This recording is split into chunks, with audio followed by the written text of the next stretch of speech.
Good evening, everyone. I'd like to welcome everyone here this evening for our Monday, August 2nd, Currituck County Board of Commissioners meeting. We just came out of a 4:30 work session on campgrounds, and the first order of business is the invocation and pledge of allegiance. We have no one signed up. Is there anyone in the audience that would wish to give that this evening? Okay, seeing none, I will ask Vice Chairman Beaumont if he would lead us in that, please. I'd be happy to. Thank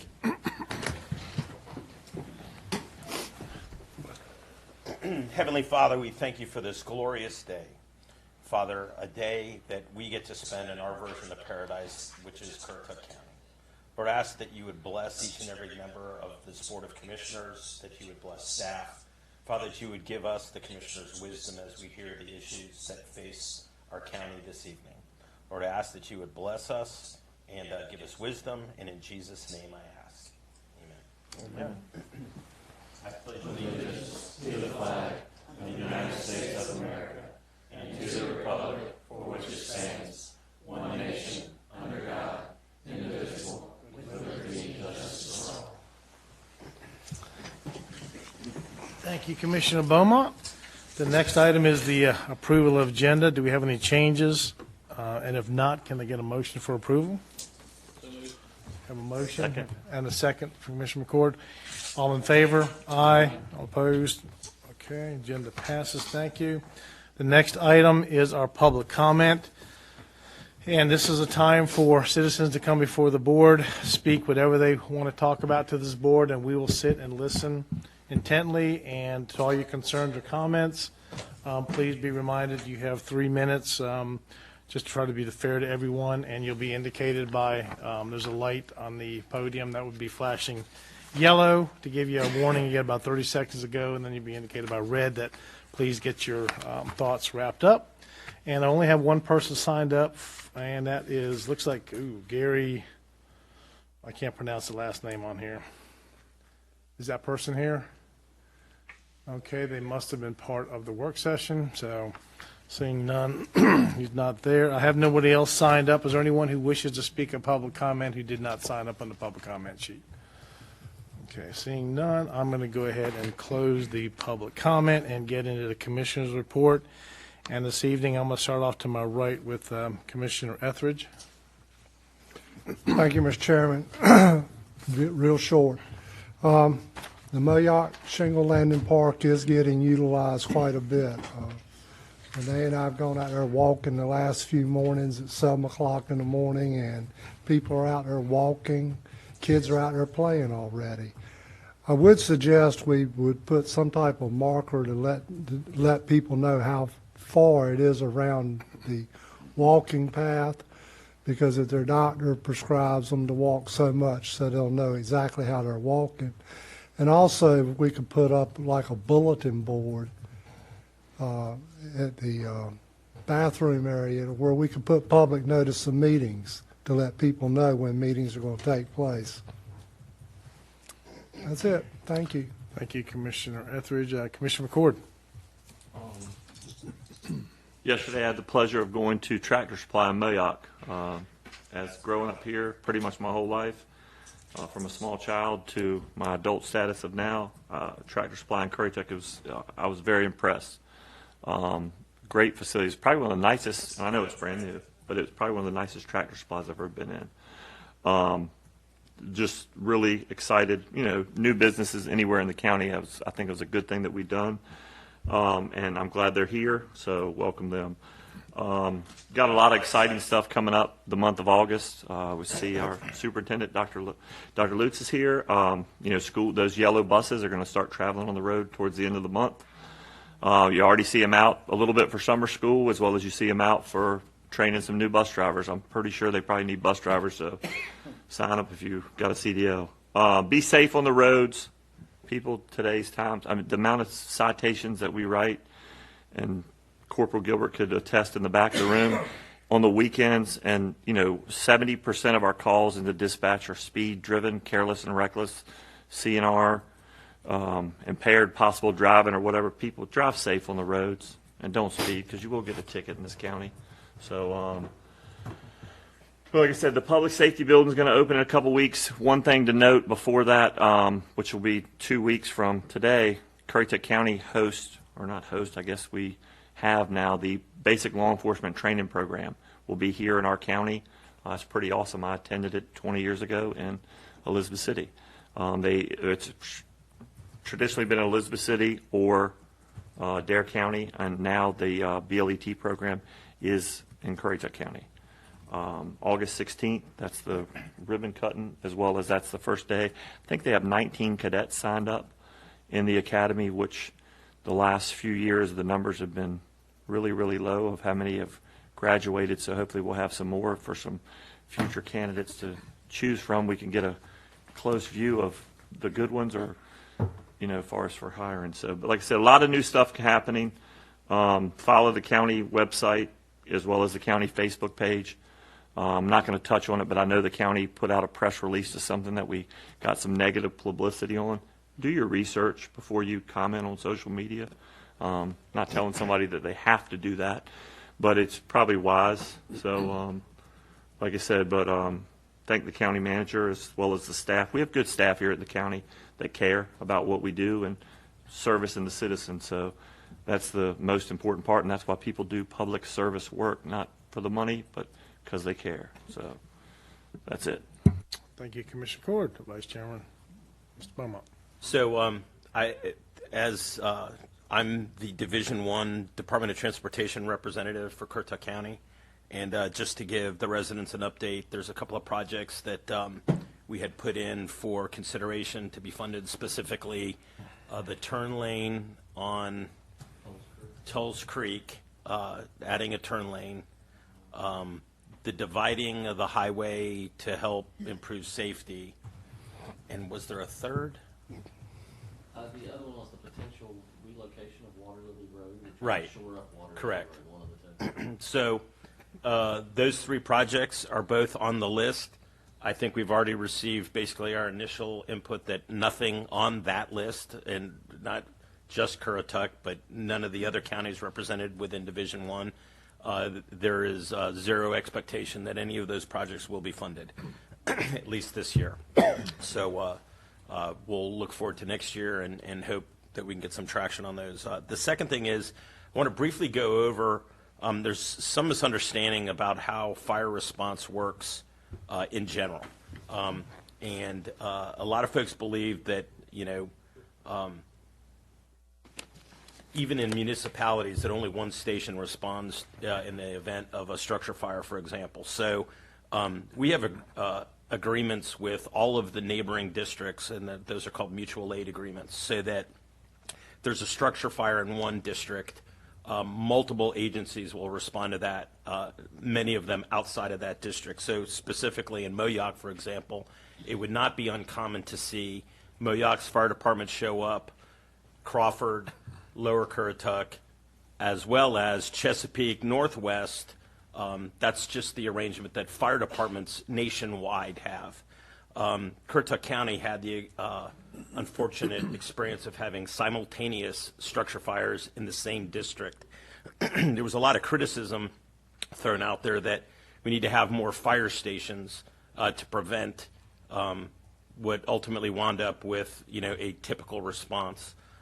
The reality is that's how fire response is nationwide. More fire departments doesn't necessarily get you a quicker response. It will definitely cost you more as a county or as a municipality. But kudos to all of our fire departments. They work very hard to try and get to everyone as soon as they possibly can. So if you have any questions about how fire response works, feel free to give me a call or email, and I'll be happy to address your concerns. That's all I have, Mr. Chairman. Thank you, Commissioner Beaumont. And I'll just piggyback on the fire department. I am a volunteer, and when I can, I'm a bit busy here these days, but I try to participate as much as I can. But even in the lower end of the county, you've got Kitty Hawk, Duck. You'll have those that'll come across the bridge and help support structure fires or any other need that we may have. And if you've lived in this county any length of time, you'll know that we very rarely have that type of incidents where we have multiple structure fires occur.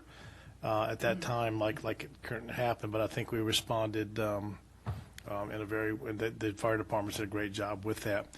I'll also state that the summer camps this summer, I've heard a lot of great things.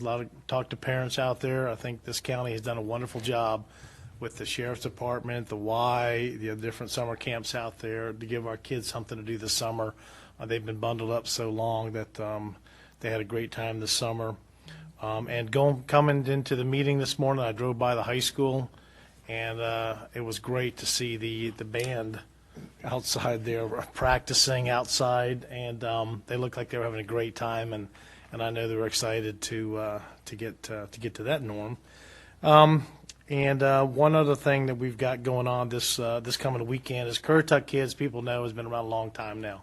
Every summer they look forward to doing an event for our community and our kids.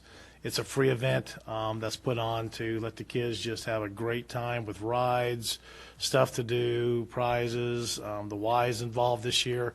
It's going to be this Saturday starting 11 p.m. or 11 a.m.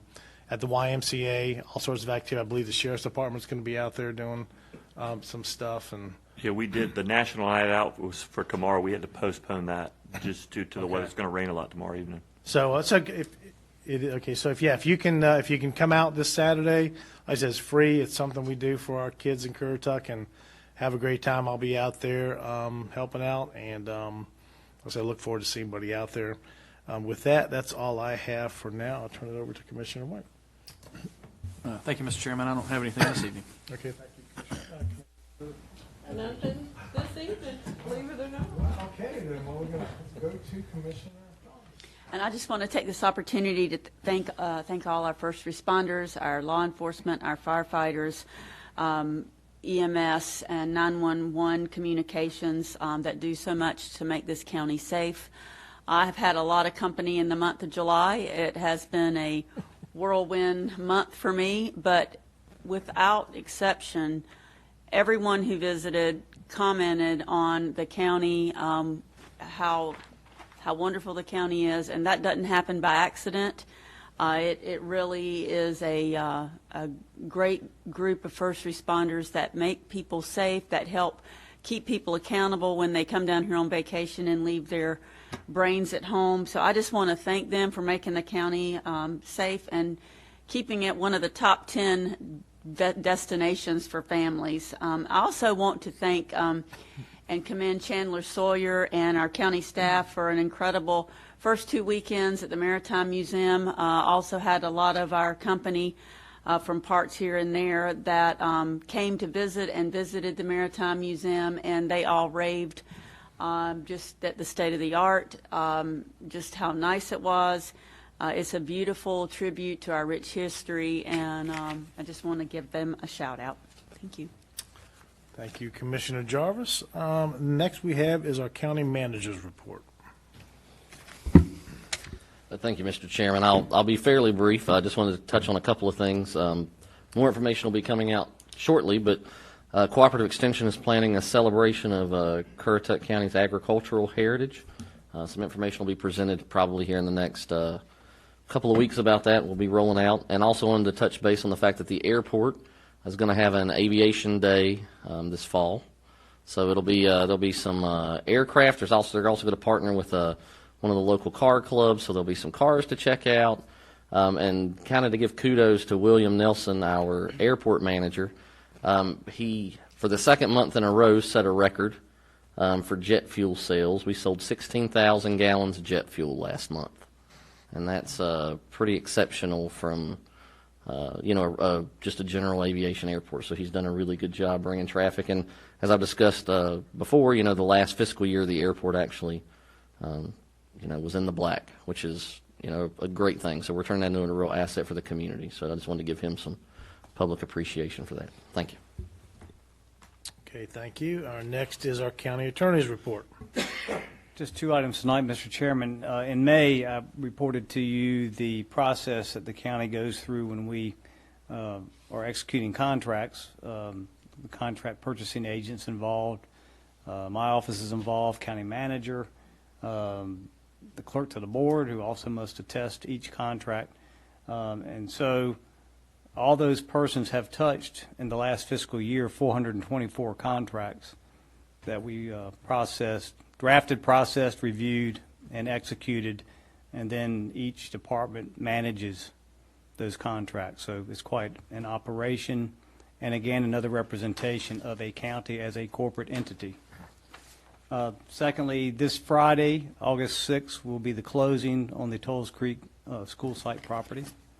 And so the county will have that under its ownership and ready to proceed on with the next steps toward an elementary school. That's all I have, Mr. Chairman. Okay, thank you. Then the next item is our administrative reports. And the first item we have is the presentation of the Governor Awards for Volunteer Services. And this evening, we have Kathy, looks like Kathy Foreman will present the Governor Awards. Thank you. Good evening. Thanks for coming out this evening. Where I'm supposed to stand? Yes, ma'am. Okay. Yes, ma'am. Good evening, and thank you for allowing me to come here tonight and present this award. My name is Kathleen Foreman, and I am with the Guardian Ad Litem program. And if you've never heard about Guardian Ad Litem before, we are a program of community volunteers that promote and protect the best interest of abused and neglected children in our community by coming to court and representing their best interest. I was asked tonight to come and present the award to one of my very own volunteers, and I'd like to, before I bring her up here, I'd like to read about her good work, and that would be Wendy Harvey. Wendy Harvey has been a volunteer with the Guardian Ad Litem program in Currituck County since September 2017. She is an exemplary volunteer for our program. In the past year, Wendy has remained committed to the cause of serving abused and neglected children in spite of the many challenges the COVID pandemic has presented.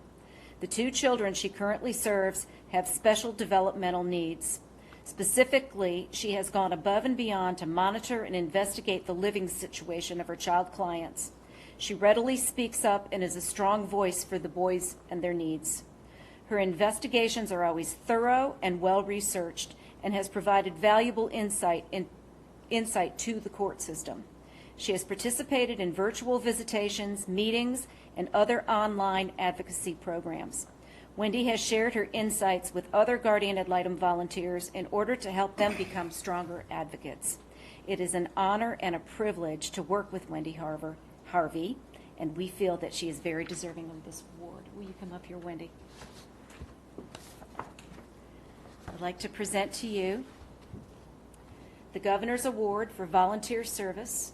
This is to certify that Wendy Harvey is hereby awarded the highest designation of appreciation for distinguished volunteer service to the people and the state of North Carolina, and is to be granted and extended all honors and courtesies provided by this office, entitled thereunto by this certificate of recognition and appreciation. Thank you so much. She's well deserved.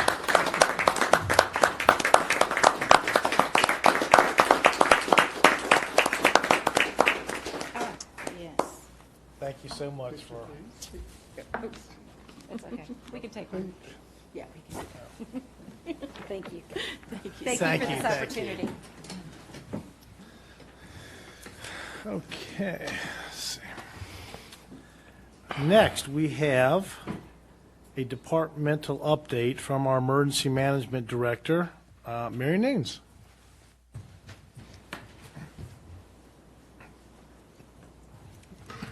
Good evening. Thank you for a moment to share some information with you all about 911 communications and emergency management.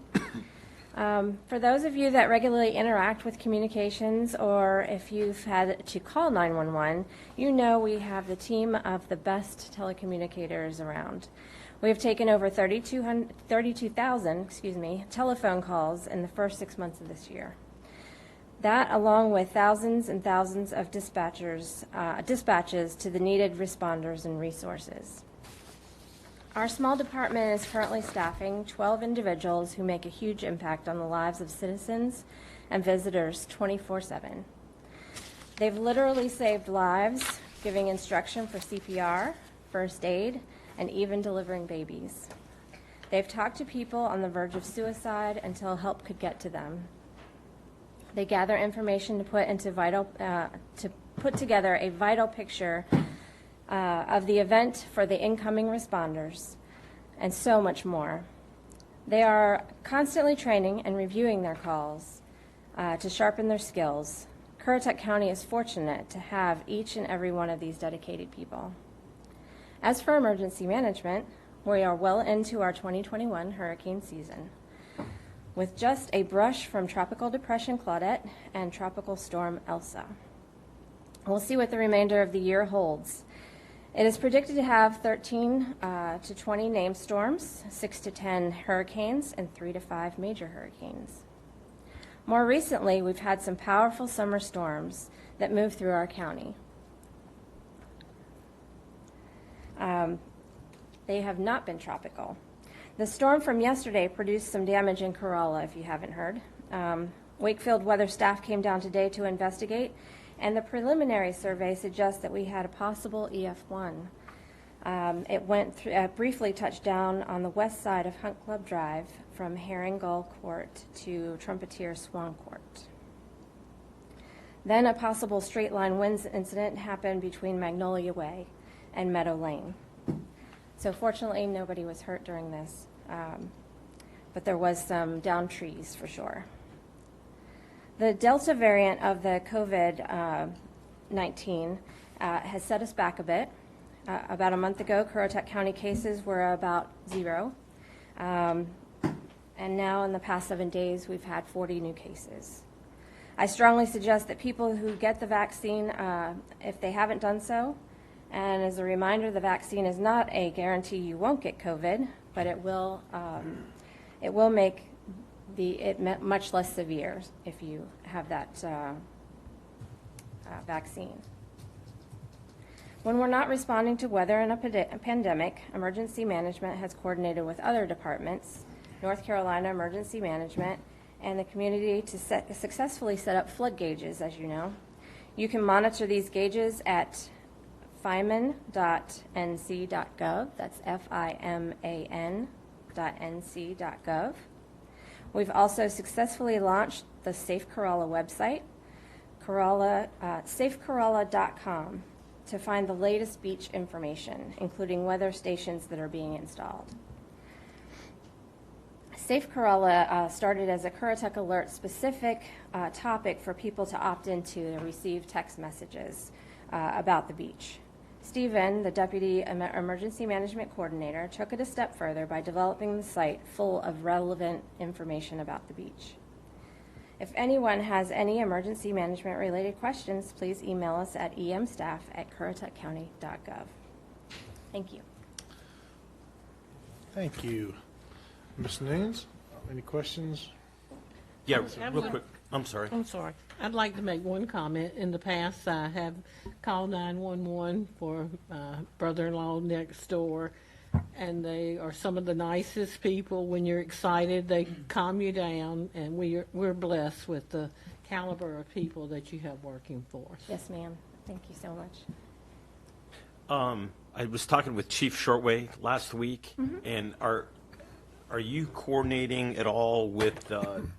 We've had the discussions about the types of injuries and events that occur typically within the first 8 hours of arriving on vacation, quote unquote.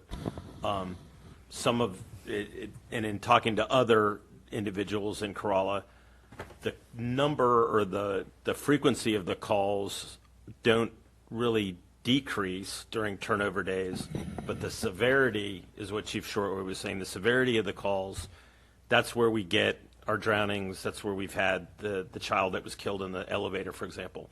Are you working with them at all with some of that messaging as well as part of the Safe Corolla? I'm sure Stephen has been working with everyone on what is the most relevant. So that website has a lot of information about do's and don'ts and a lot of beach safety, being out in the sand and not digging holes and things like that. Okay. I don't know exactly which detail. Okay, I mean, if you could just ping him and make sure, because I had talked to Chief Shortway about getting in touch with your office about coming up with a messaging, because it really is that we've had 2 fatalities now, one last year and one this year, and that was the chaos that occurs when everybody's on vacation and nobody's watching kids. So, And I think, actually, it's probably tourism's going to be the one that would push that for the most part. That's what they do. So, yes, sir. But one thing that we can look at is seeing if we can get with the rental management companies and in the packet of information that they send to renters to see if Safe Corolla is a resource that can be given to them and at least give them an idea of some guidelines that they can keep in mind as they come down here Or to possible visit. video maybe on the county with tourism, like the one far as the beach driving. I know Sergeant Davenport did a couple of years ago. As far as, because like Commissioner Beaumont said, I mean, some of the major stuff happens in that first 8-hour, 24-hour. They get there, they're checking in, they're unloading their luggage, they're tired from driving 10, 12 hours, sitting in traffic, and duck maybe for 4 hours. No, I was just kidding. But like I said, it usually does happen on those turnover days. I get the pages on my phone, and like you said, a lot of the bad stuff is happening there. But another note, our 911, and I'm going to call them first responders because they are first responders. The first person you talk to when you got a problem. First person that answers the phone when something's bad's happened or getting ready to happen. They do a phenomenal job. Mary Beth, I worked with her during the COVID clinics. She was one of the first ones there every day. I'm going to say it again.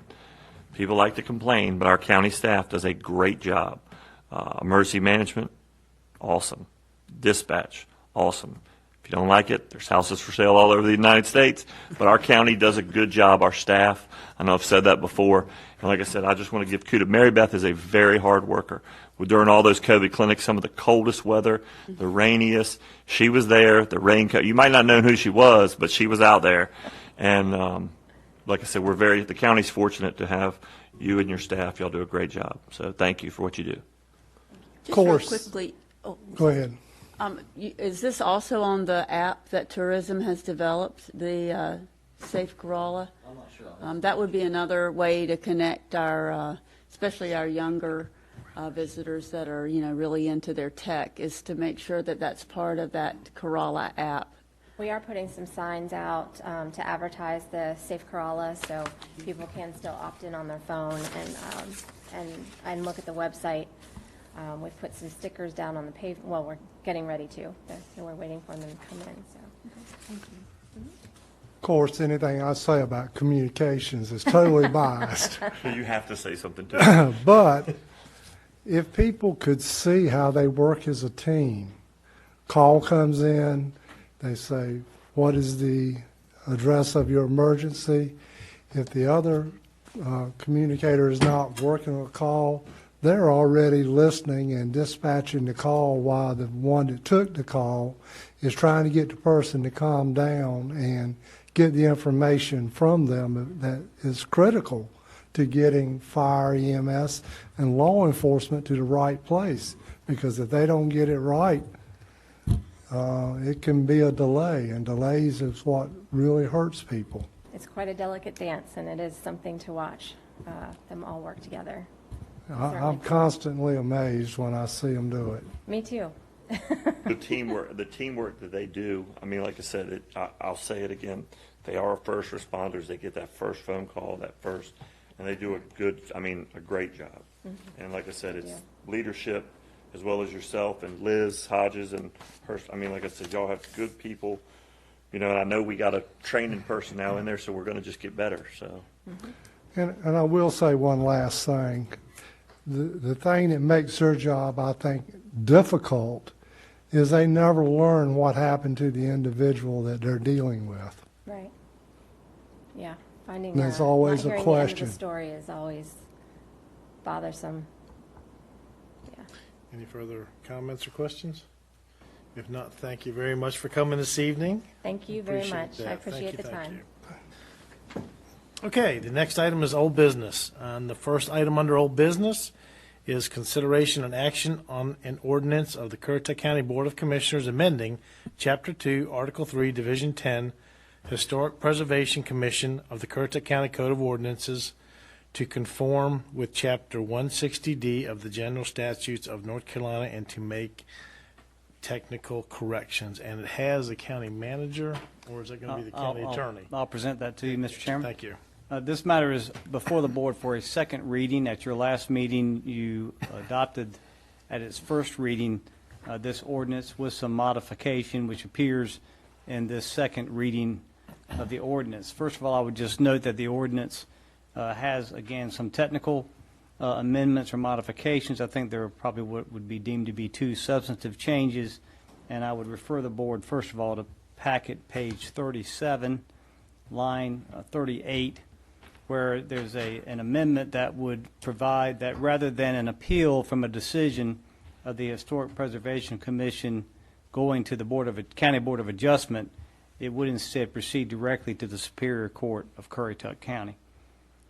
And then on the next page, packet page 38, beginning at line 19, there is now added Section 2-278, a code of ethics. This is a requirement of the recently adopted Chapter 160D of the North Carolina General Statutes that mandates, in addition to this board and other bodies that consider legislative or quasi-judicial matters, the Historic Preservation Commission must also comply with certain ethical requirements. The added language from the last meeting appears beginning at line 21 and is double underlined as Commissioner Owen Etheridge suggested, and I guess actually his motion was adopted, that not only would members of the commission qualify by taking their oath of office before entering their duties, but also the language added and signing a written affirmation that the commission member has read and understands the code of ethics set out in this section. I'd be glad to answer any questions. Any other questions from the board? If not, this does require action tonight. That's correct, and may be adopted at this reading by a simple majority vote. So if no further questions, I'll ask the board then if we have a motion. I'll move that to adopt it. Have a motion? Second. And we have a second. Any further discussions? All in favor? Aye. All opposed? The motion carries unanimously. Thank you. The next item under old business, item B, is PB 21-10, Currituck County Text Amendment, request to amend the Currituck County Unified Development Ordinance, Chapter 2, Administration, Chapter 6, Subdivisions and Infrastructure Standards, and Chapter 10, Definitions and Measurement, to allow family subdivisions on parent parcels 12 acres in area or larger without the required connection to an existing NCDOT maintained street. And I believe we have, I guess Jenny Turner is here to present. Thank you. Yes, sir.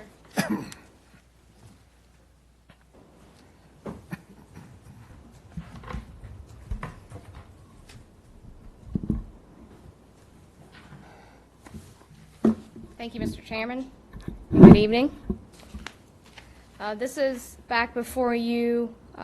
This text amendment is back before you this evening. I did present on this text amendment at the July 19th board meeting, and it was tabled and set to be heard at this meeting. I'll give a brief overview of the presentation from before, but also I did go in, and you may recall seeing a version of this chart at the last meeting where I showed you the minor subdivision regulations as they currently are in the ordinance, and then the family subdivision regulations as they currently were. This chart actually shows the proposed language as well. So you can see that for the current family, and this family subdivision, this current middle column will still be in effect with the if the text amendment before you tonight is passed, and there's an alternative to those access standards. So for family subdivisions, the parent parcel date resets every 10 years. There's no minimum parent parcel size requirement, but obviously it would have to be big enough to meet the standards for creating a subdivision and creating lots. A maximum number of 5 lots, and the lots conveyed to family members within 2 degrees of kinship. Maximum of 5 lots on a private access street, and the new private access street must connect to the DOT maintained street. And in the current family subdivision regulations, you can create lots on existing DOT street. And The lot size for family subdivisions typically are 40,000 square foot lots in all zoning districts except for the single-family remote zoning district, which is the district over on the off-road area of the Outer Banks. And so the proposed language is in this far right column. Family subdivision relaxed access standards is what I'm calling it. The parent parcel date as written still resets every 10 years. The minimum parent parcel size is 12 acres. Create a maximum of 5 lots from that 12-acre parent parcel. Lots still conveyed to family members within 2 degrees of kinship. No limit to the number of lots accessing a private access street, and the requirement for the private access street to connect to the DOT maintained street is not required, but the resultant lots must be a minimum of 3 acres in all zoning districts with this proposed amendment. And if you'd like to look at this language specifically, it's on page 46 of your agenda packet. I'll just briefly review the language proposed. In essence, this is like an alternative family subdivision, with deviations to the required current access standards for family subdivisions. Again, on page 46 of your packet, parent parcel must be at least 12 acres, 3-acre lots, minimum lot size created on private access streets with no limit of the number of lots accessing the road. Existing and new streets to be improved from the DOT maintained street to the lots created. Requires improvement of existing and new roads to the private access street standards and the plat certified by an engineer to meet North Carolina State Fire Code.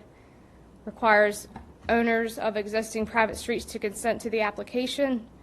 Requires a recorded maintenance agreement, and also states that lots created through this type of family subdivision process may not be further subdivided into family subdivision lots.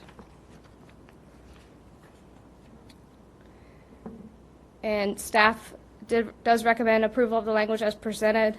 The planning board did hear the request and did recommend denial. Their concerns were related to potential for degrading substandard roads, concern about a potential for increased commercial traffic, and the planning board stated that they did not believe the text amendment leads to logical and orderly development pattern.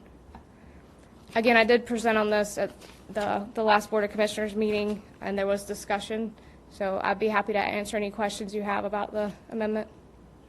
Can we go back one slide first? All right, perfect.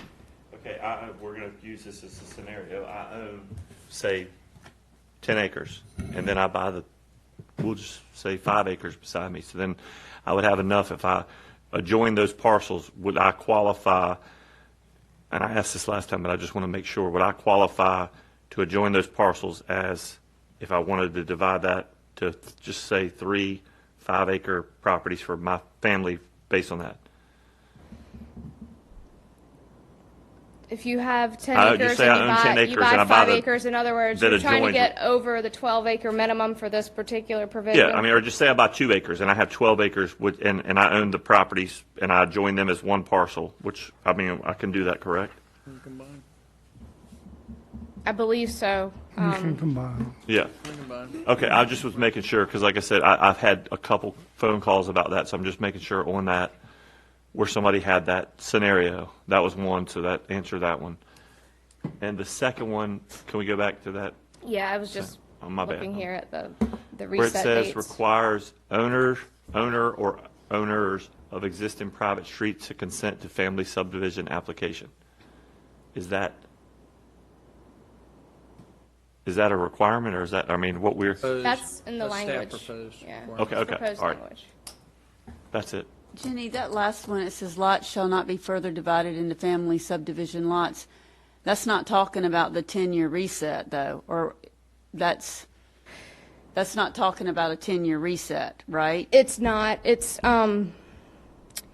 so if you created lots through this particular family subdivision process where you're creating 3-acre lots from a 12-acre parent parcel, you could not then take, let's say you just created 2 lots, you couldn't then go back and do another family subdivision lot of any type with those lots that were created through the process. So if I have 100 acres and I divide it 4 ways to 25 acres, then can I take that 25-acre parcel and divide it up into, Well, to your lots. question is those larger tracts of land are exempt from subdivision regulations. So it wouldn't be until you created lots less than 10 acres that you would kick in the subdivision requirement. if I took my 25 acres that were divided up, I could divide that into 5-acre lots? If you, so 25 acres, you could do 3 acres, that's 15 acres, and then you'd have potentially 10 left over Selena, may I? that you could then come back and. I think you I could- know what question you're asking. Okay. 10-acre campground. If there's a tract of land that gets turned into a family subdivision, the tracts that become the children of the parent cannot be further turned into additional family subdivisions. That's what I'm trying to If they're get at. created through this relaxed access Correct. standard. That's The what 10-year I'm trying reset to doesn't ask. matter. Correct. Correct. Okay, that's what I was trying to ask. Sorry, I did a poor job So of you're it. saying it could not be made into a family? Well, there's a scenario where you could have a large tract of land, and you could come in and do the first, 5 lots on that large tract of land. Let's say you're a 100-acre piece, and then you would create 5 3-acre lots from that, and then you would have resultant 85 acres approximately. That if they Then you reset, could come back in 10 years and do more, and then more. That's where the 10 years would, Yeah. for that resultant parcel, not the actual family subdivision parcels that were created. But but like you said earlier, Commissioner Jarvis, if you had 100 acres and you took that 100 acres and it was divided and you could do 10-acre parcels, it's 10 acres, correct? 10 acres are exempt, so. 10 acres exempt. Yeah, I was trying to get down to That's a 5. different animal altogether. Okay. Right, so, but what you could do is that you could create potentially 12-acre parcels that would then allow this reset date if you had on a large 60-acre farm. tract, if you didn't have that, once you do it, you're done. You could subdivide that into 5 12-acre tracts, each capable of becoming family subdivisions from within. So Right. what this does is say you do it once. That's all You get. still could do that with this, the because 12-acre those 12-acre lots aren't family they re- subdivision lots. But do they reset? Those reset. The lots created through the process, the lots that you need this process to create, those do not reset. Because we're saying you can't further subdivide those family lots. You could subdivide them to 2 1 So, You're- okay, let me take a crack at it. I see where I got you. So I thought I had it. you've got 15 acres, and you're going to use, let's say 14 acres just around them, and you're going to subdivide that into 2 7-acre lots for your kids. Okay. At no point in the future can those 7-acre lots be split up as a family subdivision of any kind ever again. Well, they Can't don't do meet 2 the 3 12-acre acres. minimum. But they can't even subdivide under the other family subdivision. Got it. We're saying it's done. Once it's, That's Got You it. divide, Yeah. you're once you've given them, yeah, you're done. And it Don't adopt no new children because you can't get could Right, not but meet the degrees of separation of the family. Yeah, kinship. Yeah, let's not. But here's the bottom line for me. One of the biggest complaints we get as county commissioners is the cost of housing for returning children trying to find a place to live in Currituck. Every parent wants their child to return home if they can. We're making things so expensive by regulation that they can't afford to come back to Currituck. So by taking the cost of the land out, if a parent has an acreage that they can divide with their children, they can then afford a house. They were able before this to subdivide. I mean, it's not like we're creating a new way for family subdivision. We're actually making it Well- easier for them. We're giving them another Yeah, easy. bite of the apple, basically, to come back in and create more lots on this. The other thing I'd like to provide is a bit of a historical perspective as well. The relaxed, quote-unquote, standards were even more relaxed prior to the UDO change in 2013. So prior to the UDO change, you could subdivide, and I don't know what the minimum, it may have only been an acre. You could subdivide a parent could subdivide into 5 parcels. 4 of those could have been 1 acre tracts. There was no minimum lot size to be able to family I subdivide think it was either. 1 acre. I think it was It's 1 acre. Well, that's what I'm saying. I was on the board then, it was 1 acre. So you could subdivide to 1 acre. All you needed was 5 acres, and you could subdivide into 5 lots. Yes. Without any road, without any knock on the doors of the neighbors. And so one thing I would offer is that, similar to, put the historical perspective on there. That lots or subdivisions or tracts that were created since the UDO change, the UDO was in place when they made those lots. But those that bought land with the intention of, potentially parceling it out to children, within their 2 degrees, they became victims of the UDO change in 2013. So I would suggest maybe language to that effect could also be added that would further limit the amount of utilization of those. What, with this section here where everybody has to agree on the road for the subdivision? That's staff. Yeah, We I'm had a not, lot of discussion on that. okay, so that's, It'll never happen. yeah, it won't, because if you have somebody who doesn't like you, then you've killed it just because you have a spat or something. So are we talking about striking that?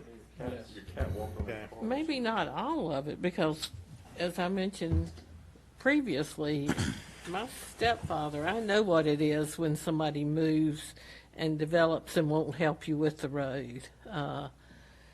There should be some type of agreement, maybe not 100%, because, there could be one person that just doesn't like it. Right, so, yeah, if you make it 100%, you'll never get the, And I suggested that the road be improved. So let's say this all passes tonight, and somebody decides to carve out their 3-acre parcel and put the first house in for their children.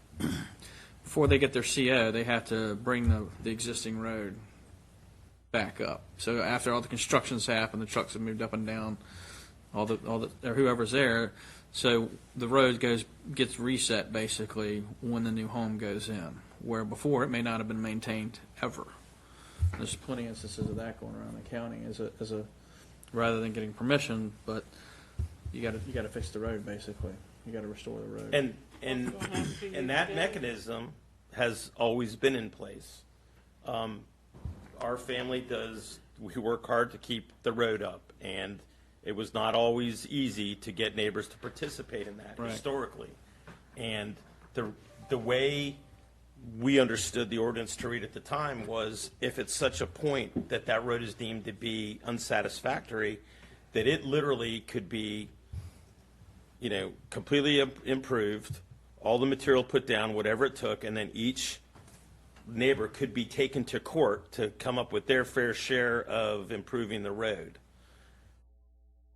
We did it typically out of our own pocket, and, that's just, some people now, we have a lot more neighbors participating than they used to participate in.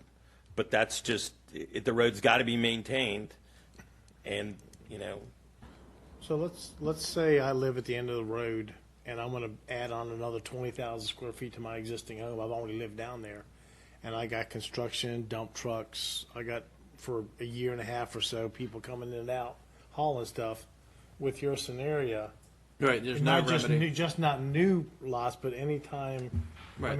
mean, so the current way it is I technically I don't have to do anything with the road if I Right. don't want to, and then I could be sued, but I mean anybody going up the road carrying big stuff can tear the road up at any given day.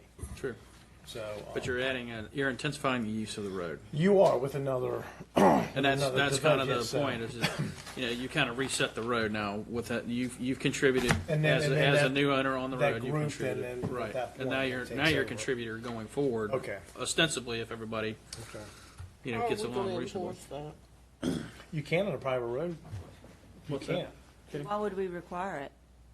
Well, that's what I was Looks saying. good on paper. Well, that's And what I was hopefully saying somebody is will do it. if part of the scenario though is if you once you're done with that subdivision, you have to bring the road back up to standard. How do you? I mean, can we enforce that if it's a private road? Were you going to not issue somebody a CO or Well, something? I don't know if. I don't what think if- Before the county attorney answers from a legal standpoint, from a manager standpoint, you've got to set a definition for what the road has to be brought back to. And that's troublesome. I mean, just in general, because all roads are, it could be troublesome, because all roads are different. So who comes up with the profile of what the road has to be brought back to? Or what it was before. Yeah. And if those lots are being developed and I tear it up more with mine, the guy's gonna say, Then well, you tore it up now more. I'll and let I you need answer to the fix it up." legal. So I don't know how we're gonna 80,000 regulate. pounds. No, so Fire truck. practically, I think it would be difficult to regulate and enforce. But as we spoke about at the last meeting, I think the intention of this language, Yeah. the intention of this language was to not call someone to unwittingly buy into potential litigation by, for example, expanding the purpose for which an easement has been granted. But, as Commissioner Owen Etheridge asked me, is the county liable if we adopt an ordinance without that requirement? No, we are not. The county would not be liable or responsible. And, it just may well be, and it would be, the fact that anyone who is going to take advantage of this or any other ordinance provision needs to be aware of others' property rights and understand what they are doing may have an impact on others' property rights. But that, And as part of the application for family subdivision, certainly we have the opportunity to say, by the way, as part of, if this is approved, the following ABCs have to be, you need to be aware of. But Sure. again, to Owen's comment, nothing changes from what's out there today. If you're the only neighbor that's maintaining a road, you have the opportunity, the ability to fix it up yourself and then bill everybody else. And then that's a small claims court, depending, I guess. But that's the reality is you buy on a dirt road, it's a dirt road. And, that shouldn't be a surprise to anyone. But that's, I guess, my problem with this in some ways, because if I bought on a dirt road that has 5 access points and that's the maximum allowed, suddenly, if it's adopted as it is on page 46 of the agenda packet, then there could be 20 access points, an unlimited number of access points on that dirt road, and to me, that's the danger. Your house is dusty. The road is more utilized, therefore it is in disrepair. I still believe we need a maximum number of access points on that dirt road. I think it's a dangerous precedent to set to say it's unlimited. And it might be certain areas that wouldn't be a problem. That's where we're talking about 12 acres and dividing it, in 3-acre lots. But if we're talking a much bigger chunk of land on one dirt road, I think it's dangerous not to put a limit on that. When you say limit, you're saying access points. I think, Driveways? Is that what you're saying? number of driveways that you cut into this dirt road. I think that, right now it's 5, and I think that there has to be a number, whether it's, What do you mean by there's 5? right now there's only 5 roads that can access a dirt road in a family subdivision. Isn't that right? Oh, Under the current, got it. yeah, on the current UDO, Am I yes. wrong? Is it not No, 5? that's right. It's There's some currently homes. limited to 5 on Okay. a private access street. Now, there are private access streets out there that already have more Might than have 9 or 5 10 or out Right. there, depending on But- when they were But created. this would open the door for that to be unlimited, right?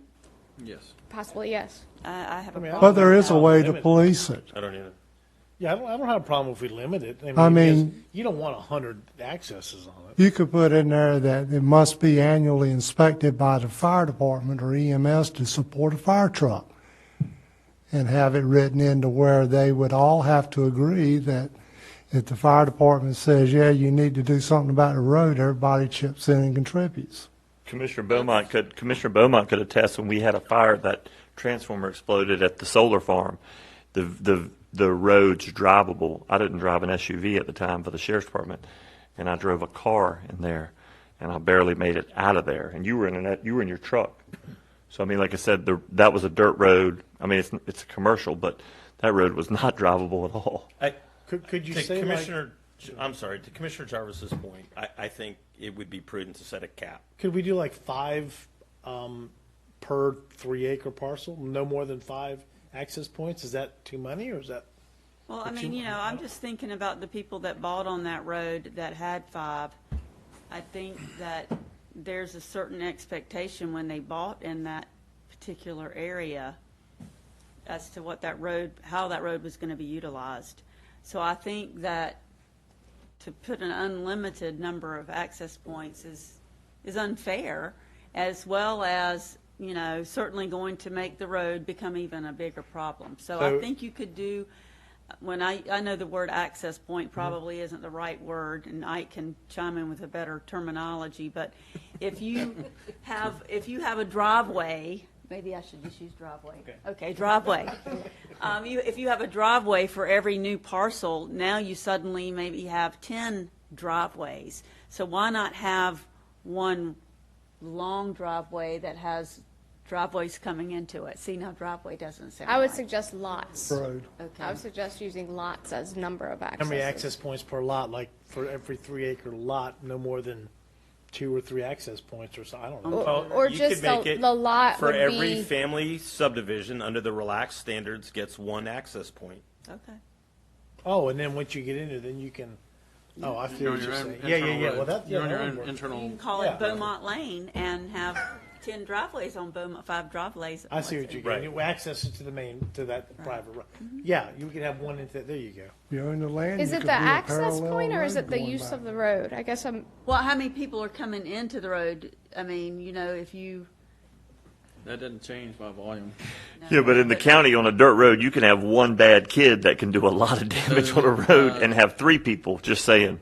Jenny, I asked you actually about finding out what the trip generation was on a house, because I need so probably is partial to these things. So, what an average home generates. Yeah, so according to Institute of Transportation Engineers, ITE, trip generation report, the 8th edition, a single-family home is expected to generate 9.57 trips per day. So 2 new lots would be 19 trips. Crazy. Right? How many times does Christina leave the house? Just want to say 20. Actually, if I'm home, One time.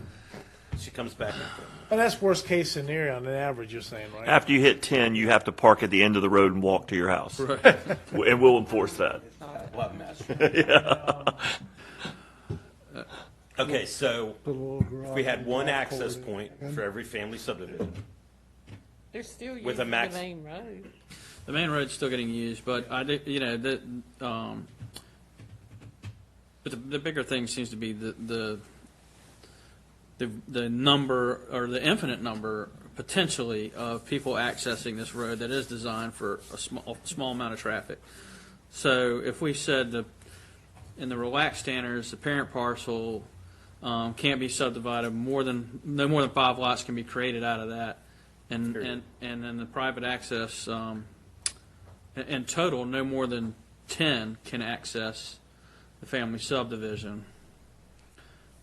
That seems right, 10. So you could potentially cut another 5, so you'd have 10 houses accessing the original road, utilizing the original road in and out. Right, that puts 10 total. That's a cap on the whole thing. Basically, it's doubling the access currently allowed on a family subdivision. Does that make sense? Clarification, are you saying you can add 5 more or you can add 10 more to what's already there? So 5 more, no more than 5 more lots created from basically 10 total. Either way you shape it, it's 10 total. So you could add 5 more lots. Let's say you got a private access street that existed prior, and there's 25 houses on that private access. Right. There's something close to out there. Are we saying that you could add, what you're trying to say, you could add 10 more in total? I wouldn't say. Well, That's in effect what this does, right? I mean, if there happened to be a 12, 13, 15 acre parcel available to be subdivided, then you could only get 5 out of it, basically. Now, this is what we're really talking about is, well, no, it'd be prior to 13. But it's going to be a minor subdivision. Are you trying to change the parent parcel reset date to a certain date? Well, Like we do with minors. So minors, we count lots from 89. Yeah, because you're going back, so. To me, the purpose of this is to address the change in the UDO, the tracts of land that occurred prior to 2013.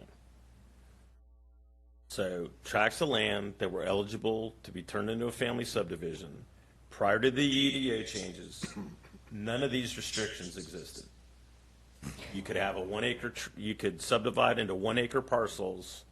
If you had a subdividable lot, you could turn it into 5, 4 1 acre lots, and then the other one could be, I mean, you could turn a 5 acre tract into 5 houses, all with individual access to the exact same road prior to 2013.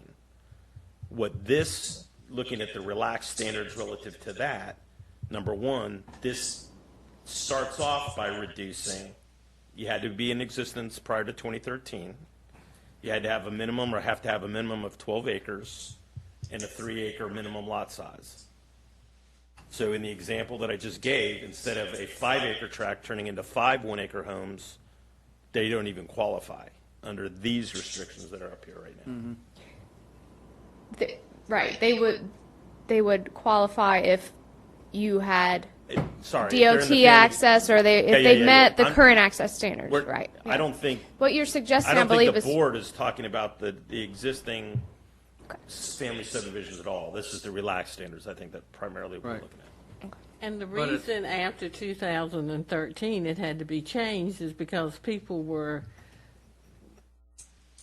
doing minor subdivisions and calling it family subdivision. Taking advantage of it. Taking advantage. And that's why the county had to change it, because people were taking advantage, and now we're trying to add more, and it seems like it should be a minor subdivision. So, what percentage, anyway? And I think I said this at the last board meeting, or at one of the work sessions we had on this. I took a look at just a random year. I can't remember if it was 17 or 18 now. And within a year, roughly 40% of those lots had changed hands from the family ownership to somebody else. Some of them was, a period of time. It was several months. Some of it occurred a little faster. But it seems like 40% turned over in that first year. I looked at like a year ago or 2 years ago, so you can't go a whole lot further into it. Somebody could be in the military. There's a lot of reasons that could happen. Wants them to move closer to the. That happens. And I'm not saying about that 40% family is abuse. I'm just saying subdivision. You're supposed to be coming closer, not further away. Sometimes, hey, go to Corolla when they get them all in that house That's together. not a family response. Figured out they don't want a family subdivision. Need you out. You were saying, Ben? So that's 40% of lots that changed hands, not necessarily 40%. I don't want to say they were abused. I don't know the reasons that they changed hands. So to kind of get us back on track a little bit, you've got language that we've presented. There's some ideas that have been floated out tonight with, setting a date of 2013 or the date that the ordinance was changed and not allowing any of these relaxed subdivisions if you had land that was somehow created after 2013.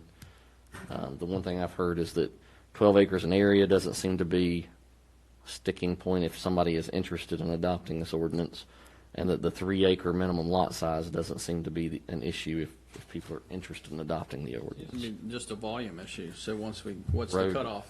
It's the road issue. Right. So, and I agree. Let's cut. Let's not make it unlimited access points. Right. So Let's cut. I think, Ben, when you asked about the 10, what we're really talking about is no more than 10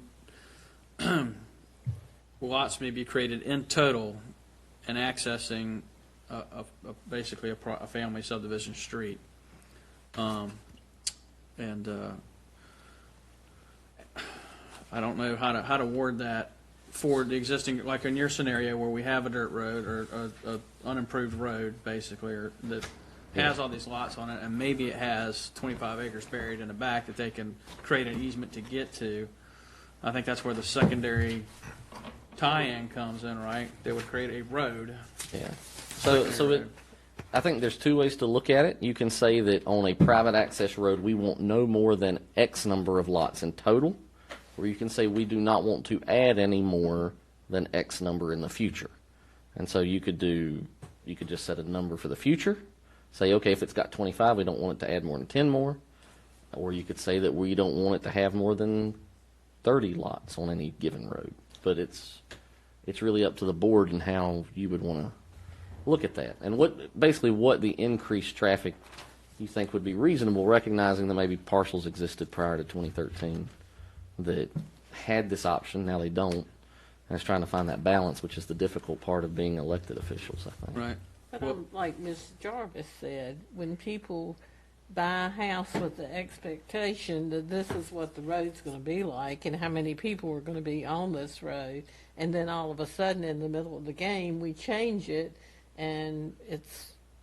Yeah, but that happens. I mean, look at the neighborhood, the Tractor Supply in Mayock, the people that live in that neighborhood back there. They bought those homes, and then now that neighborhood's been there 2 years, and now you have a Tractor Supply in your backyard. But he knew it was commercial when he bought it. Nobody, I mean, it could have been a... I mean, but it was sown commercial, Doctor's so he office. knew something was coming. What, and the reality is probably most people don't actually know anything when they buy a lot. They don't I mean, do they the don't. research They on don't it, know. yeah. They don't know anything. We are aware because of what we do here, but most people probably aren't aware or even thought about, well, how many people are going to build down this dirt road I'm moving on to. There's spots in the county where there's a bunch of... The lower Well, end you of the can't- county has a lot of private dirt roads with a lot of houses on it that people are still building on it. Well, I you see can, it, and I see it every day. There's some in Mayock, and there's some in the middle, too, where some of it's paved, some of it's gravel, some of it's... there's a road within a mile of here that has got, I know 3, if not 4, parent parcels. So you're going to cut somebody off and say, we've already got a maximum number on this road, and you can't develop I didn't even yours? think about that, but yeah, I know what he's talking about. Well, you want to prevent a situation, and there are some in the lower end of the county where the road is dirt, and then you have roads off of roads that are terrible. And I'm speaking of one particular subdivision down there, where you've got a main road that's at best a passable road, but then the roads off of that with houses everywhere are completely impassable. And the more you add back there, it is a burden. And I just think we can prevent that kind of thing from happening to citizens today. That subdivision is a very old subdivision that predates the UDO as far as I know.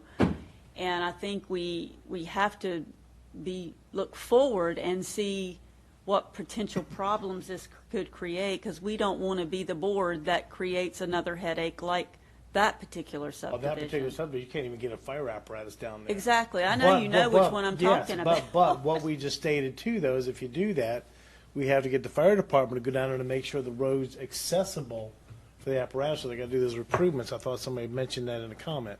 Yes, so that would take care of that subdivision if somebody built on it. I don't know how you craft it. I just know that we really have to, and I know we've talked about this a lot, and I know I'm the one that continued it to today, but I just think we have to really be careful with what we craft. I don't have a problem with the access points. I think keeping it unlimited is probably, that's not a good thing. If we can limit the access points, I mean, there's a lot of families too with big farmlands too that have down private roads that Access points or number of people, Yeah. a number of lots access. I'm sorry, I should have never used that terminology. Really lots is the question. Because that's Right. what generates- Well, then the lots, yeah, okay, well then lots, okay. Okay, access, yeah, okay, whatever. But, And then so- we allow it, and we have I don't understand how we're going to enforce finding out if the fire trucks can go down there. We're not. I don't think we can, we can't, yeah, well, Well, part just thought of if the it's a ordinance private is it has to be certified that it can support 180,000. fire apparatus When the house is built to meet building code, it has to get a CO. Yes. So you've already got that mechanism in place. Yeah, so that's only so. So guess what? If you're building the house, you're gonna be fixing the road. Exactly. So is that letter D on the, on page 46 of the packet? Is that what you're talking about? That's in the UDO, actually, the building code requires that already. Okay. That an engineer will have to certify after anywhere, the third house built on a road, the road has to be able to maintain a single fire truck. Third house of the subdivision. Oh, anywhere, but yes, these will definitely kick in. Okay. So Then that does address that then. you could leave that and take it out of the building North code already. Currituck, you got Bronze. Okay. Dozier. They were just really West. changing it to a minor subdivision, right? A minor family subdivision. No, Family- for just family a minor only. subdivision, not a family subdivision. But it allows families to give the land away for free if they want, I guess. Then you get in the Only road thing paving. somebody's giving it instead of somebody buying it. Is Like that- Commissioner Etheridge said too, though, I mean, like you said, if somebody has 15 acres and they have 3 children and they give their child, just say, I mean, say they only do it 5, 3 5-acre lots, I mean, like I said, that gives them a chance to build a home. I'm just using that as an example. So give me an idea, when you were doing your research 60/40, how many lots were potentially suspicious? Or not even that? It was 6 or 7 lots. It was not an So- excessive amount. Yeah. And The family subdivisions, are rare. They're getting fewer and further between. Right. And so we've got 300 and something occupancy permits granted a year, and more than that probably, if you take the beach. well, my point is, this is not a raging issue in Currituck County, in my opinion, the abuse. Certainly, we've got checks in place. They got to come in, they got to test the fact this is for a family. They provide names that ought to be within the 2 degrees. And you know what? If it gets, it's awfully easy to stop stuff, right? Because we've done it in the past where, we had with solar when the moratorium was issued. And if we become aware of abuse of the system, we can certainly put a stop to it pretty quick. But proportionally, family subdivisions are not. I think it's minimal to a lot of other stuff too. What? Okay, so what are these? What? No, that was me. That's- So what are Kitty the was kicking him from sticking all the way over points here. of this right now? It's the You want to summarize? well, yeah. I mean, what are we? Danny's more confused than we are. Can I say this? Can I say this? But we're talking about adding just using, and I'm not. We're using anybody. If they cut 5 more spots on a road, me and Owen sat here just a second ago and just ripping off roads where there's so many. So 5 more on a road. I'm talking about the 5 new additional vehicles. We just named what, a dozen plus, just in 2 seconds, just from a few miles from here. There's some that 1 or 2. You know what I'm saying? I don't see it being. If you live on a dirt road and somebody don't own a tractor, you got some issues. You know what I'm saying? I mean, like I said, and there's some neighborhoods that don't. Old Jury Road, my tractors drove down there and dragged out multiple times, and then they had some people were arguing or whatever, and somebody bought a tractor, and now they, so I mean, it happens. I mean, somebody's going to maintain it to some degree. Especially the cost of vehicles today. Especially, Mr. Chairman, I'll try to summarize where I think we're at. Jenny, Because that's fine. Because it sounds like most of the stuff is there's a couple. I think that we're good with the minimum of 12 acres in area, as I don't mean unanimously, but everybody at board. I think that we're good with the 3-acre minimum lot size, 125 width for the lot.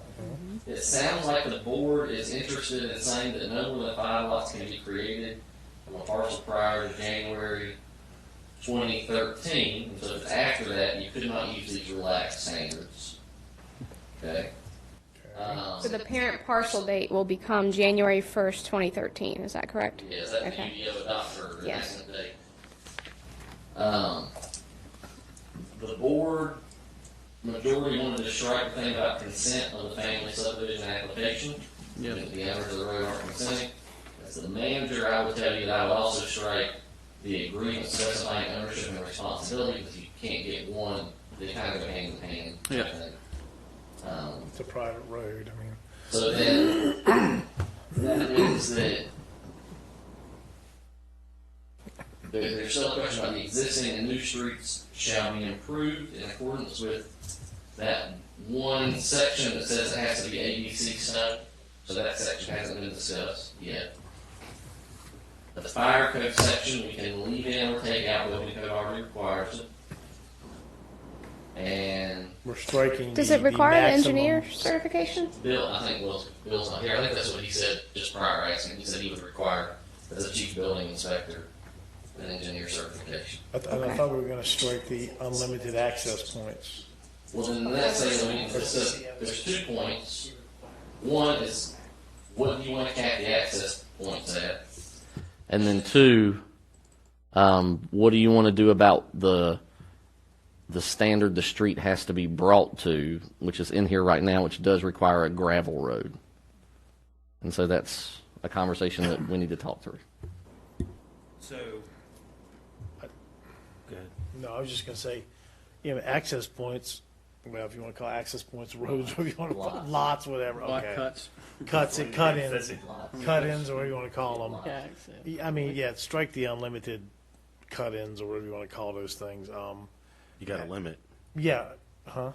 You got to set a number then. Well, yes, so I mean, per lot, to the main access road, 1.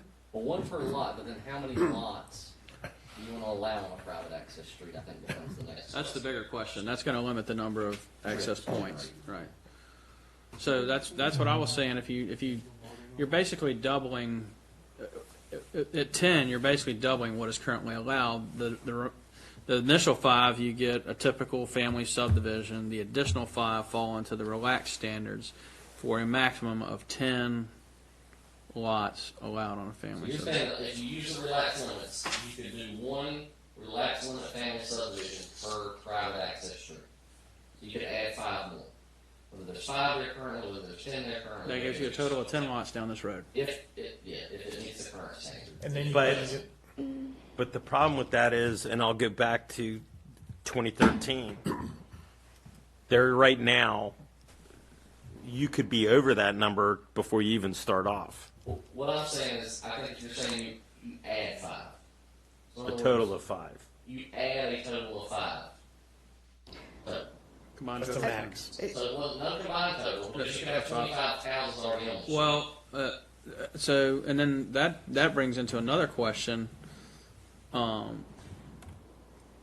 about, if you have a street with that many, do you allow any further? Yeah, I mean, that's gonna get. Depends on how long the road is, Bob. Bob, what if the road's 5 miles long? Do we have any know. roads that are 5 miles long? What's the I'm long just road saying. that comes off Backwoods Road? I don't know what's that road, dirt road. Runs through farmland. Cooper Garrett, Yeah. and you got Bullyard. Cooper Garrett is, I guess that might be a state road technically. It's a State. state road, but it's gravel.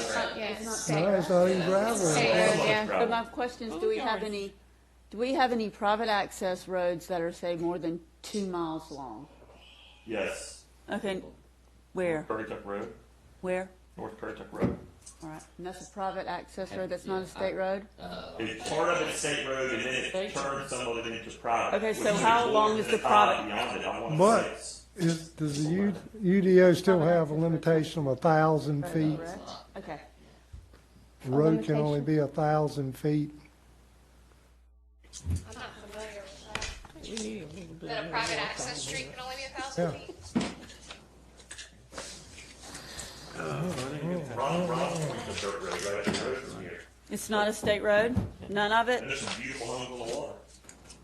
Right there off. So how long is Barnes. Rom, how long Well, is that here's a road? perfect example, Barnes Lane, off right before Pointers Road, you go down Coastal Road, take a right on Barnes Lane.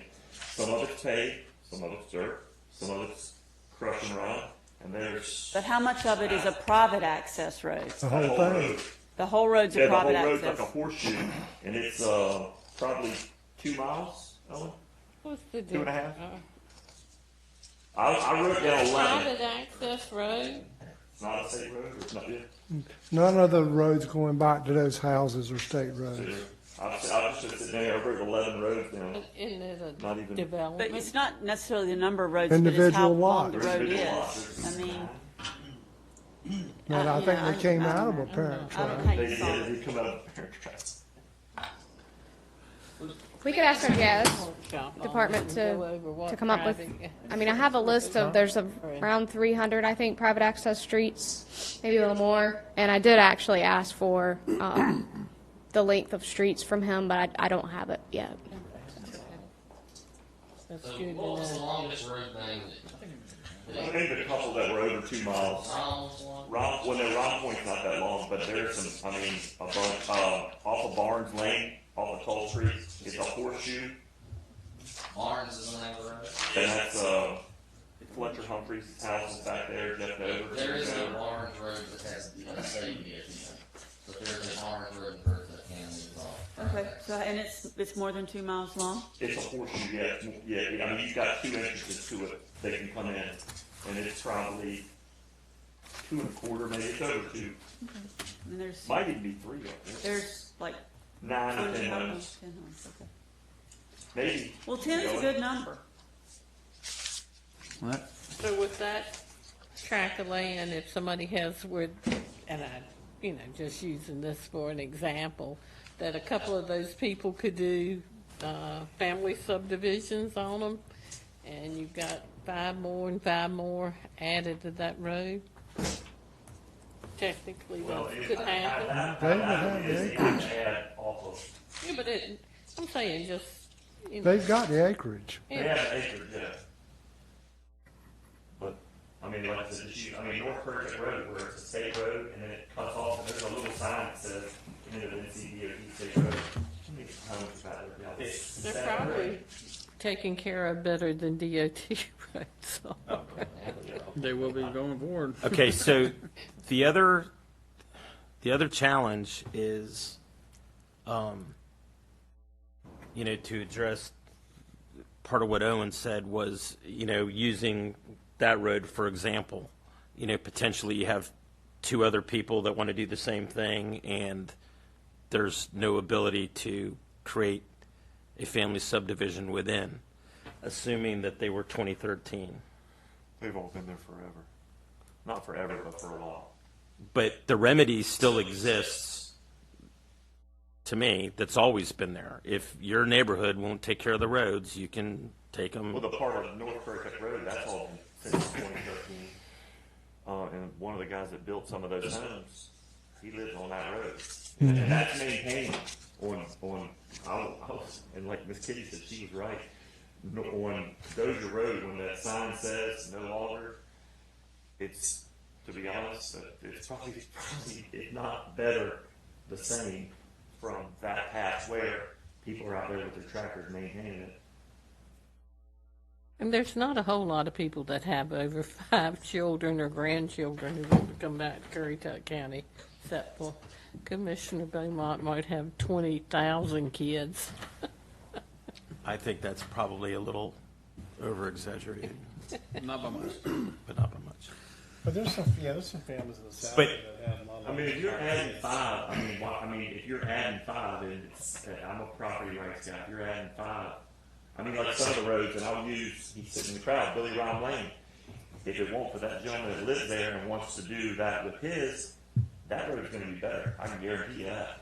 Because he's gonna drive down it, his daughter's gonna drive down it, his wife's gonna drive down it. Some of them, I'll say this, and like the one example, and I'm not gonna say the neighborhood on TV, or not that anybody's watching, but I'm not gonna say the neighborhood.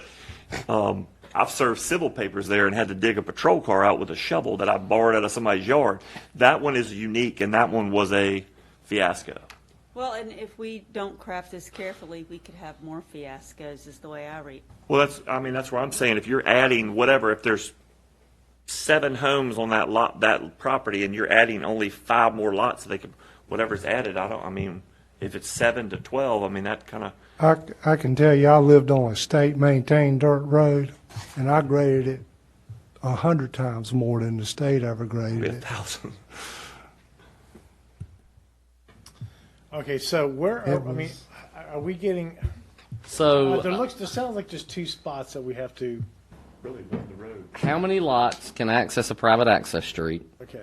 and what kind of Improvements. improvements need to be made to the private access street? Well, let's try shifting topics. Okay. Let's talk about improvements to the road.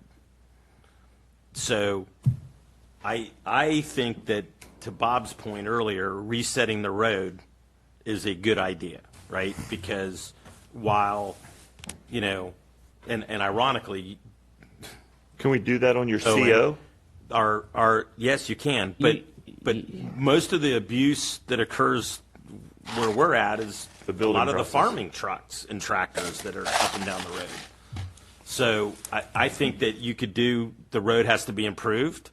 I am against making a change in material because that's, you know, that can be A, cost prohibitive, and B, you know, that changed the characteristics of the road itself, which may have been a selling point in the first place. Yeah, I think you just need to bring it to the standard that it was. Well, you don't know what the standard was. Before you get your CO, Well, What the standard was. you could require an engineer to do I mean, that's the only way you're going to get you could require an engineer to do a study of the road and give current condition before construction begins, and to give a certification that's back to that standard before the CO is given. But that's also a lot of potentially a lot of cost. Or just regrade the road. That's the only, or just yeah, I mean, And that's probably a regrade the better road. word, that the road needs to be regraded prior to CO being granted. And not bring it to any standard, just it's regraded. 5,000 pound. Free of potholes, free of Yes. whatever. Road with no rock. just regraded to a. Yep, just regrade it. No live wires. Right. Right. No Only in the live wires. puddles. Right. So yeah, I mean that's So regrade the road to, No, fresh grade. I think we have something. we've got a spec that we use for Corova Like 2 roads, inches 2-inch crown. crown. You know, we could use the same spec that we have for the. Corova. be like a 2-inch crown and regrade it, Yes. and then when everything's done. I mean, that, It does the way the text is written. It would. but I don't- anybody got I any think what we're saying concerns is with this just wouldn't. regrading it, put the 2-inch crown and regrading it when it was done, I think that's That's sufficient. What's that? Okay, so we've, okay, it sounds like then we got the road, the regrading with the 2-inch, get a 2-inch crown and regrade it after After CO. CO, or, Now, are okay. we talking about the crown in the middle of the road, Yes. or do it on the edge, if you got a ditch? We do it on the middle. I thought but we were talking about the middle of the Well, road so- and crown. so- but it's Just we can just say regrade the road. I mean, I don't Regrade know. the road, yep. The If reason they not I ever ask had a that crown to is begin if you with. don't have a ditch on either side of the road, you're creating a mud hole on one side. true.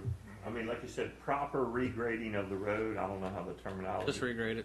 Exactly. Oh well, Just drag it. hold on. Let me back up before we make a mess for staff. No, we don't have any I think ditches. We've already made a mess for staff. Jenny's got. There is language. There is a diagram in the ordinance that lays out how a road should be properly graded. In that, it also lays out the material that the road should be constructed out of. We can refer to that diagram, but say that it doesn't have to meet the material requirement, only the. The grading. I mean, doesn't it depend on when that street was created and what was the standard in place when it was created? I mean, we have new private access streets that have to meet that standard that this is going to apply to. So we probably just need to think that through a little bit, how that's Say going to that work. again, please, Jenny. I mean, we have current subdivisions with private access streets that are being created that have to meet that road standard already. So this, what we're talking about, could potentially reduce the standard for those when Were that they standard's already in existence prior to place. 2013. What she's saying is, let's say Possibly. you've got a lot prior to 2013. Mm-hmm. You've had a family subdivision come in since then. They have a gravel road that meets the PAS standard in here. What she's saying is, if you're saying that you just regrade the road to without concern for material, you could be making the road worse. Is that Right. so? Oh, I'm sorry. I think the road needs to be graded with the material that was in Present. place Right. prior to the regrading. Existing material. I don't. I Get mean, it back to I don't think you Put put it clay back on to the top of same a, So if standard. you've got an ABC stone, then you need to put down ABC standard. like You got material. crushed asphalt, you put down crushed asphalt. Yeah. If it's shell sand, it's shell sand. Okay, let me like just that make a with silt comment and here, everything. It's just, you don't if have I the- could. This is turning into more of a work session Right. than a modification of a text. I mean, I know what the objective is, but we are really getting into a hardcore work session now with what ifs and scenarios and changing to go back to this date. I mean, Hey, we're all here. I like what Bob said. Yeah, I like what Bob said. Regrade mean- the road to what it had, the level of what it has.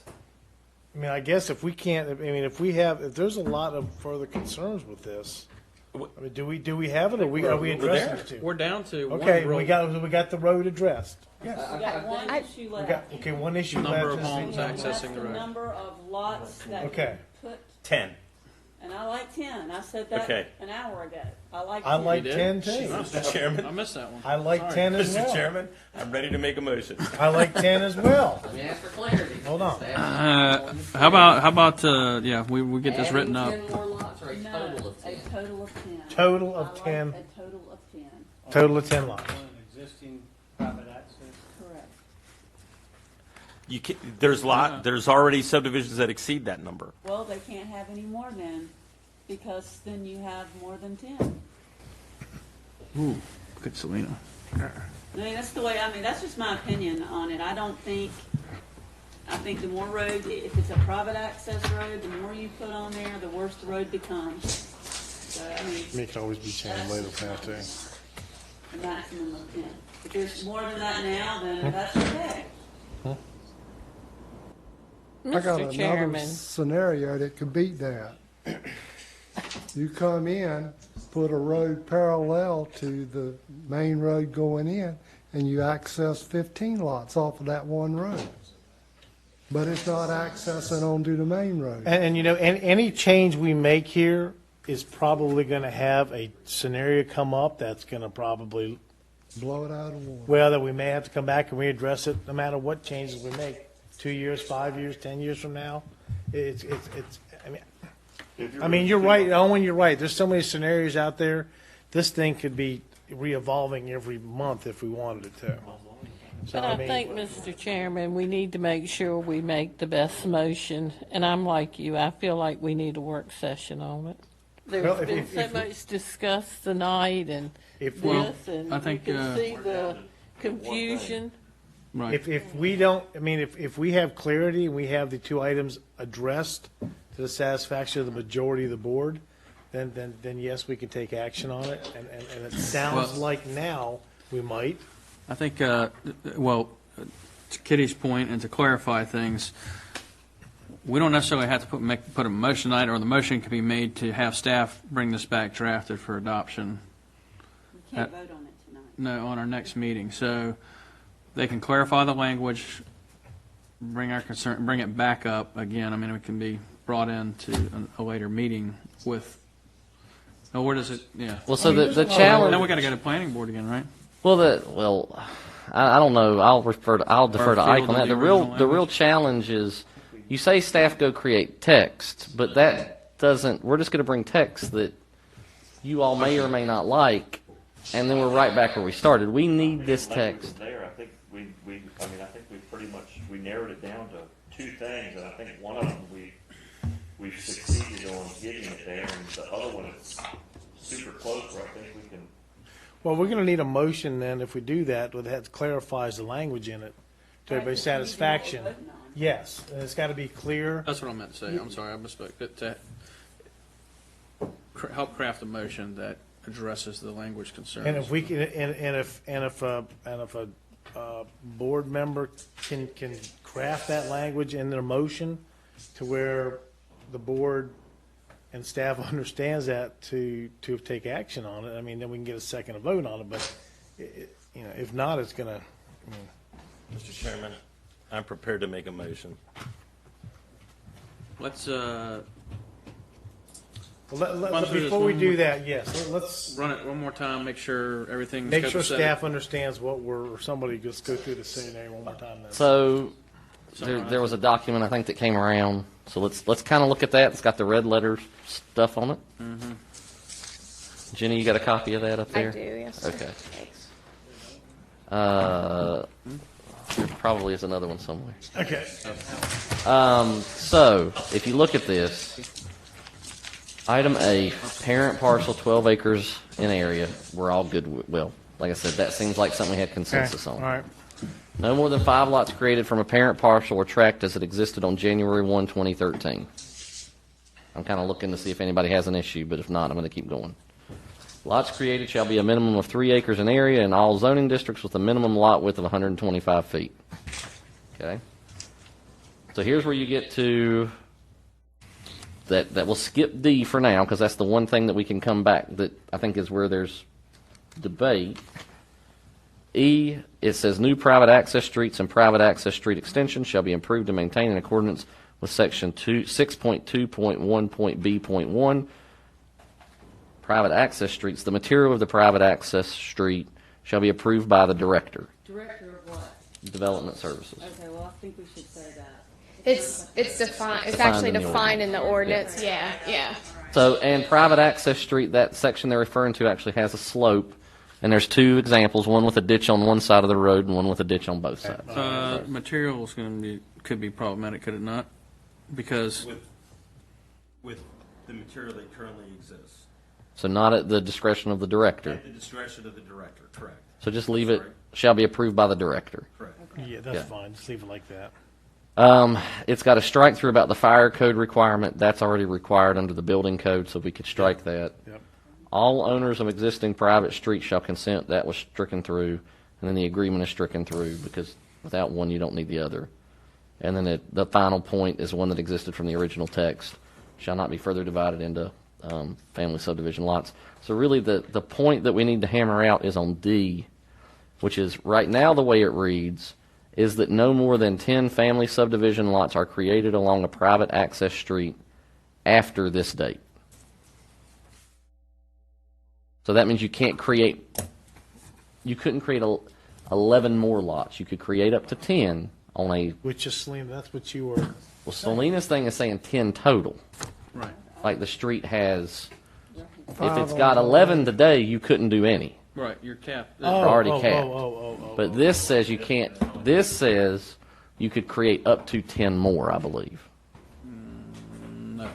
That's not how you read it. That's not how I read it. Okay. All right, how would you language that then to actually say what we mean?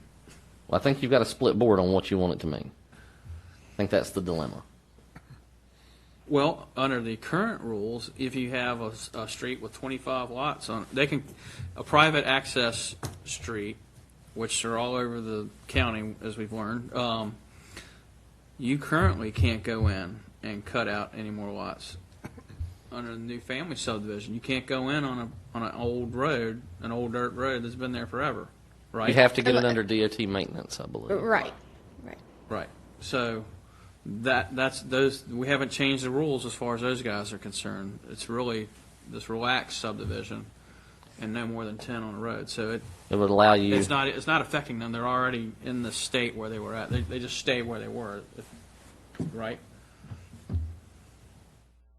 I think, I don't know if I can directly answer your question. I think it comes down to what we need clarity on is, do you want to say there are only 10 lots allowed in total, or do you want to say you can add 10 more?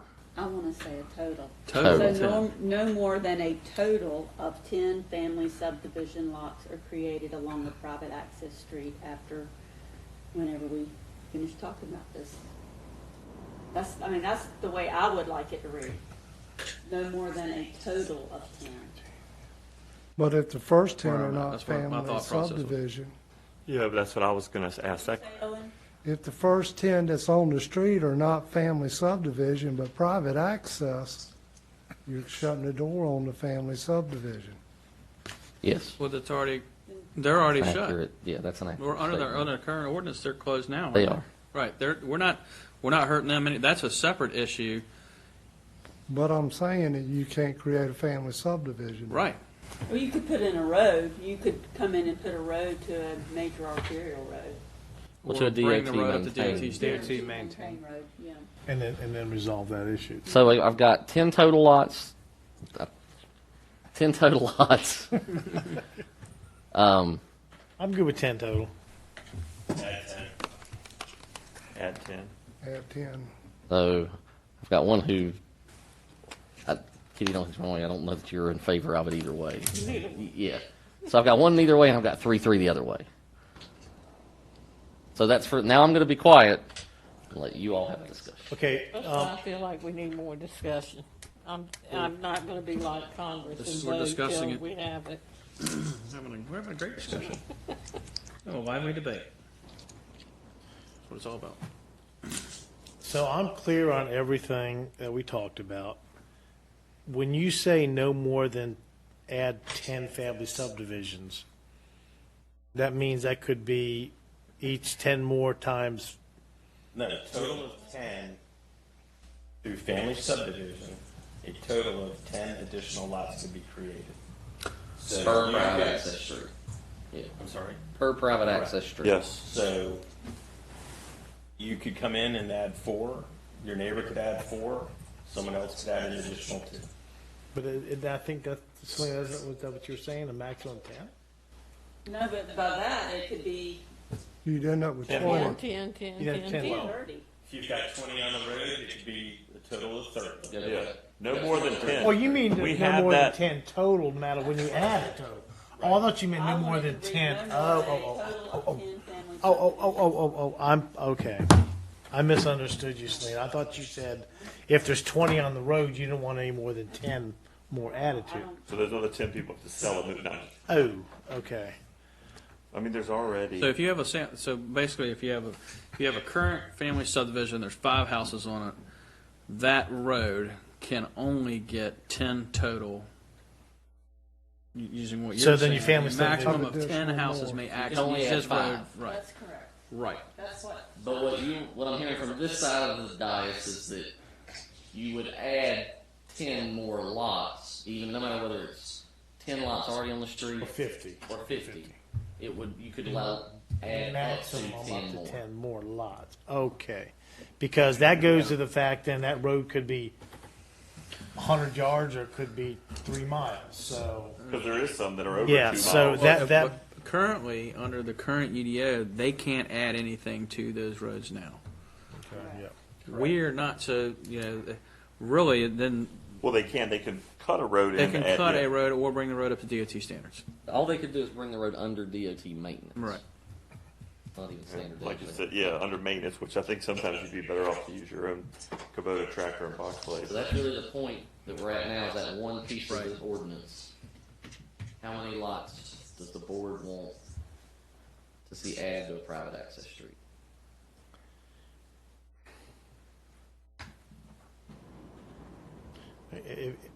I mean, I could see Selena's point if the road's 100 yards long. Well, we just But I know, but then if you have A 2 mile two-mile yard, road, I did, then But the other thing is too, where we're putting, if it is 10 or if it's 8, whatever, if it's 12, my number was going to be 10. If it's 10, before they get the CO, they have to bring it back to what it is. So if they don't bring it back to what it is, picture day one before they were there. So they're going to be required to bring it back. I'm gonna. I'm going to give you another scenario because I'm okay. When you cap the number of roads, houses, and accesses on a road, if there's a lot that's not accessing the road yet, you in effect Landlocked. through this might wind up creating a unbuildable lot because you've now capped the access to a private road. I think we can solve that by just saying no more lots can be created. I mean, I think that part, I'm looking at the stats to see, but I think saying you can't create more lots keeps you out of that. Right. That's what D says, no more than 10, a total, it should say, but I want to say no more than a total of 10 family subdivision lots are created. So You've already got that as a lot. So that's not creating that problem because it's not, So it- it's not access points anymore, it's lots. So we're really the debate is over the word total in section D. One word. Okay. We boiled it down. So to- if you're in a minor subdivision, actually, minor subdivisions exempt- No, have totally the same- different. Yeah. Certain. That okay, needs so to be- you're in Just make it an a minor. exempt subdivision. Okay. Does creating a family subdivision add any lots to the family subdivision? To the exempt subdivision? Yes, I mean, it would. If you're in an exempt subdivision, you've got 10-acre lots on a road, and you're going to create one of these with 3-acre lots, then you are creating more lots on that road. I feel like we're playing like a You can go. Hey, can I get, let me just, real quick, let me get a show of hands. How many commissioners want to finish getting this item D resolved and take action tonight or have a work session? I mean, how many people would rather have a work session? Raise your hand. Okay, how many want to just continue to get this done and vote and take action tonight? Let's get it done. Okay, it's 6-1. Okay, let's get this hashed We'll take a out then. recess. Let's take a recess. Yes. All right, let's take a 5-minute recess. Let's just clear our minds and come back and try to get item D done and move on.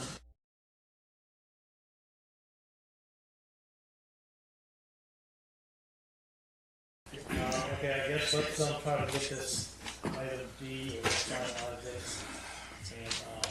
Mr. Chairman, first of all, I may have misspoken about my interpretation of that wording. As I looked at it more closely, it would do what is proposed, which is it would allow for up to 10 family subdivision lots to be created along a private access street. I'm sorry, that's paragraph D. I think I previously said it didn't do what was intended. I wanted to correct that and say yes. I mean, if adopted as proposed, it would allow for the creation of up to 10 family subdivision lots. Additional. That's right. I mean, I would suggest adding the word additional to it, but I think it would. No more than 10 additional family subdivisions. Lots of what you're saying. Effective date of this ordinance.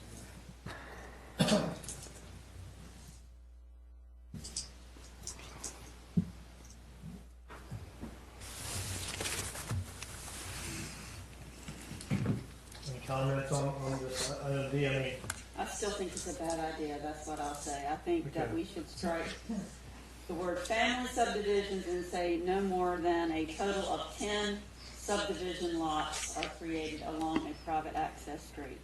I still think 10 is enough. Because right now, if it's the way it stays, it's 5, and that's what I bought into, that's what I believed was gonna be on that road. It's not like there are not other options here. Other options do exist. You can do a minor subdivision. You can bring the road up to DOT standards. It's not like there aren't options outside of what we're talking about here, because there are options. That's a question. So when we say DOT standards, what exactly are we inferring from that? Is there a dirt? We actually, It actually has to be taken into Hey. DOT maintenance. well, It's okay. Oh, that's a whole day. What if they don't want to accept it? well, we also have a provision that requires conformance with NCDO standards, and so it provides a current addition of subdivision roads minimum construction standards established for the particular type of street in question, unless the ordinance establishes a stricter standard. So it speaks to a standard that is set out in DOT's construction standard manual for subdivision roads, but does not require DOT to take the street over. It's just a standard. And so that kind of goes to the heart of the question. And in this instance, what would an NCDOT standard be for this road? Is there a standard for gravel roads or dirt roads anymore, or would it have to be improved to a paved road? To my knowledge, it has to be paved Right. for DOT to take. So you're going to force more Well- subdivisions. Well, that's an option, is what I'm saying here is, right now, there's no option other than 5. This would allow 10, but if you have that big 100-acre parcel at the end that you want to, quote, do something with, there's still options for you. It's not like you're out of luck and can't do anything with that property, because that's not true. You can still do things with that. You can create a subdivision, a minor subdivision. You can bring that road up to, you know, what DOT standards or maintenance, so to put it. But, I mean, I just think on a dirt road, to keep allowing lots to cut into that dirt road is just not a good idea. I think it's just a terrible idea. And I think 10 is sufficient. And I'm like Miss Jarvis, if I lived on that road and I thought I bought into one thing and it became something else, I'd be quite upset. And there would be people in our community, and I know it's said that it's not that many, but You could possibly get some new landowner or homeowner who takes care of it better than the previous. I mean, I'm just saying it both ways. I mean, like I said, I can take you where we said I'm not an NCDOT, I love Reggie, great guy, but I can take you down to NCDOT, maintain, or whatever terminology we use that are about some of the sorriest roads you can ride on. Compared to some, I can take you down some other roads where they're maintained professionally by, you know, the residents or so forth. I mean, it's, we can look at this all day long.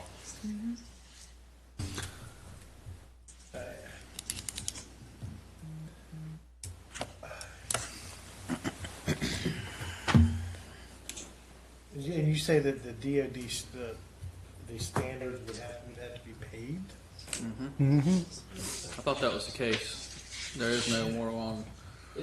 If you go through, if you wanted to do a subdivision under the current regs, not under what's proposed here.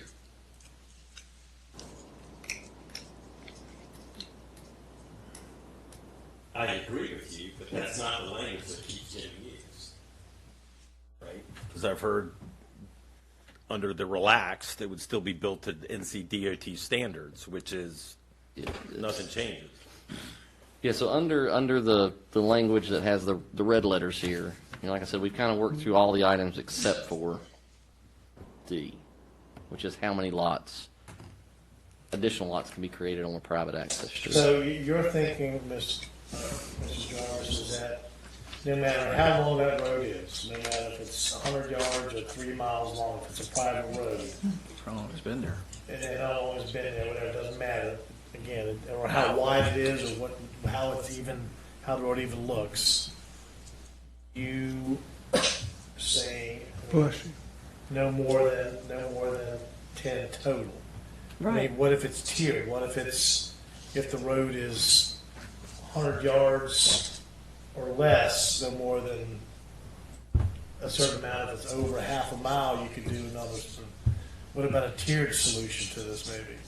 I mean, I don't know. I'm just I mean, I don't know. I mean, we could put that in. I mean, you could pick apart everything about how long it's going to be in this number and this number. I mean, I know there's a lot of scenarios out there. And there are. I mean, we would have to create quite a lot of provisions under D to take into account all the situations that might arise in the county. And what I'm saying is, I don't think I'm being unreasonable here. I think people who are on that road already have a certain expectation of that road, because this has been in place since 2013, at least. I don't know exactly when all the language was crafted, forgive me, but I think that what this does is it does help create some new lots, and it doesn't stop you from developing. If you're talking landowners' rights, it's not stopping you from developing it. There are options out there to develop it. What this does is, if you're on a dirt road, it helps maintain that quality of life that you bought into when you moved to that dirt road.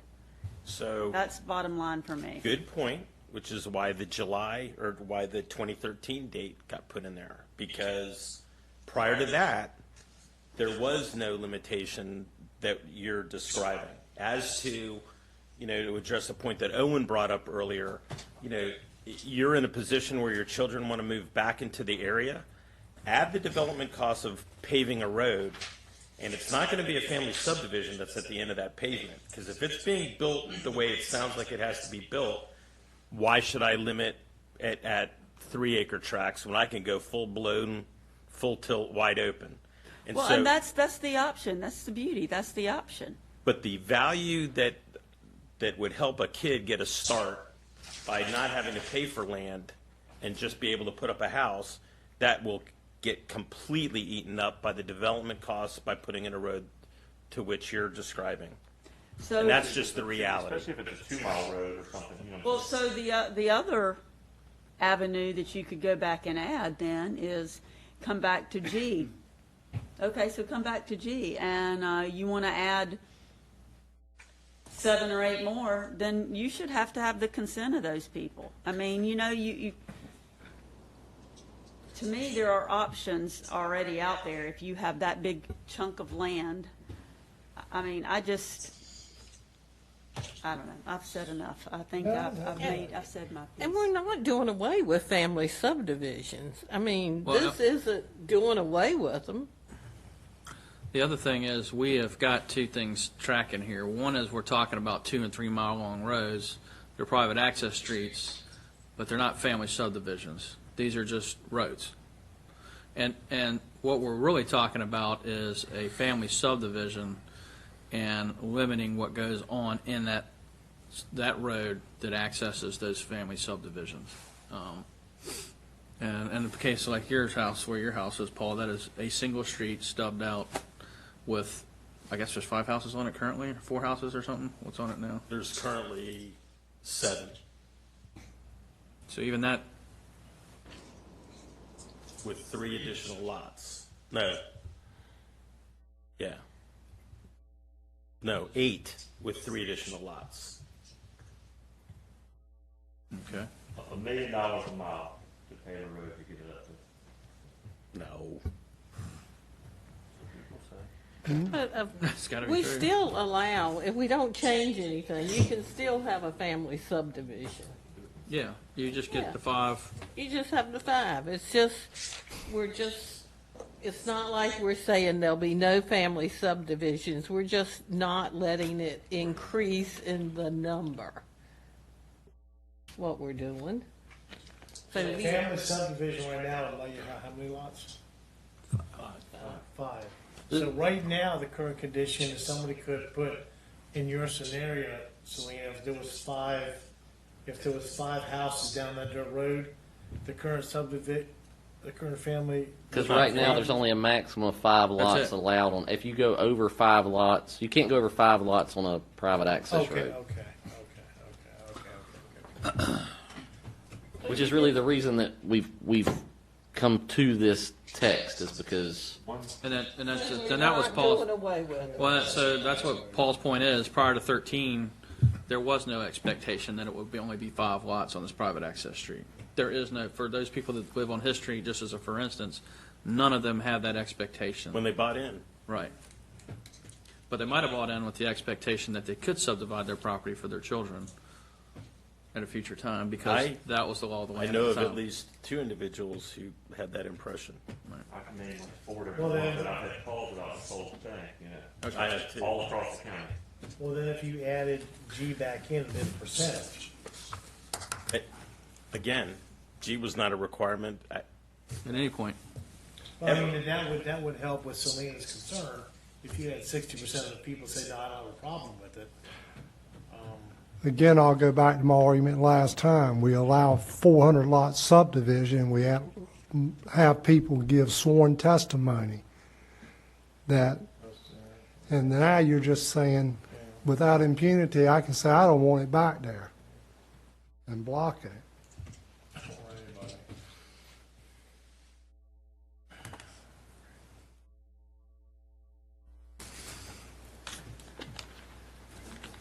I mean, guess it looks like we're at a standstill on D. I Uh, don't know if we have a agreeable solution on D right now. well, all right. So the way I describe it, you can take any private access road, throw section D in there, and you can add another 10 family subdivision lots. Can you say that one more time, Mike? 10 more additional. You had word no more than 10 additional. Well, if you leave additional out, what's your interpretation of that now, please? Additional. No more than 10 additional family subdivision lots are created along private access street effective date of this ordinance. I mean, I think what it's saying is, well, no more than 10 family subdivision lots are created. So, out of private access street, Got 4 today, the max you're gonna get is 10 more, 14. I can't have more than 5 lots unless they meet all these following standards. One of which is no more than 10 family subdivision lots are created along the private access street after whatever date.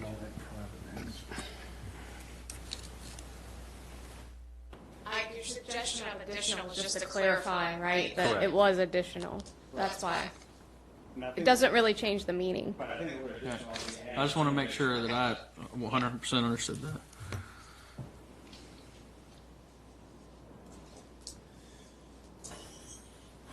Okay, Along a private access street, so then not the cutting, the private access. I think I'm good with that. If that was what we were talking about, that you guys were okay with that, Ray, is that correct? Yes. And the other thing I wanted to strike B, because if somebody purchased a parent parcel and they thought that the land decided to combine one to make one, and you know what I'm saying, if you own 6 acres and you bought the 6th beside you, you want to give your kids. And that's based on actual cases in the county. Yeah. There's 2 of them. As it exists, oh, okay, so you'd have to basically strike the date. Allow them to recombine. Will you just take B out? Just take B out, make it The original intent of B was to assist with the road material. Okay. So But we as didn't long add as the we grade. improve the road, add the grade requirements, which is more than Or they don't get a understandable. CO if they don't grade. And where did we add that? That's would be- covered under 6.2.1.B. Right. Okay. 100E. But that's what it says in 6.2.1.B.1, whatever. It's a diagram.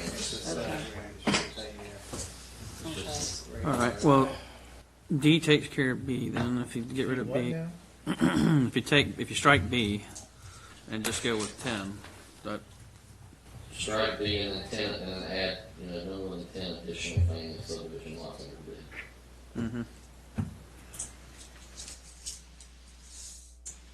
But that still Stays the doesn't, same. but that still doesn't address the max 10 or the no more than 10. No, that's the That D. says no more than 10 additional. But yeah, okay. which, understanding everybody was good with, right? Correct. No more than 10. Right. No more than 10 additional lots. Correct. And you were going after the 13, or made that suggestion because people prior to 13 bought under the old ordinance, which Correct. did not, right. We removed that. We removed that. Right, portion because right. we I'm have just to- clarifying why that was there in the first place. Won't that create more problems if people can go out and buy land and start dividing it up? If I've got a piece of land and now I can go out and purchase next to it, then I can have me another family subdivision or Well, if you got enough kin to pass it to, then 2 degrees. Enough kids and That wanna enough live land next to beside you. Come on. Yeah, that wouldn't be your neighbor. Yeah, I mean, you're right, it's gotta be 10. and we can do that now, folks. No, we can't. But we're still, striking B does not resolve D completely. You're never going to solve D. Not completely. I mean, you got, and Well, and then for people who, I like the 13 thing. People that bought prior to that time had no expectation. Any 5 lots, family subdivisions that are newer, 13 or newer, almost shouldn't be subject to this. I don't know. And so after 28 years, we're going to change it. After 13? 28 years? From 13 to 21? 8 years? This is 2021. 13? Minus 21 is 18. 13 plus 8 years. Right. Yeah. Got Okay. me confused. Actually, yeah, well, It's been too long. you said this was going to be 2 hours.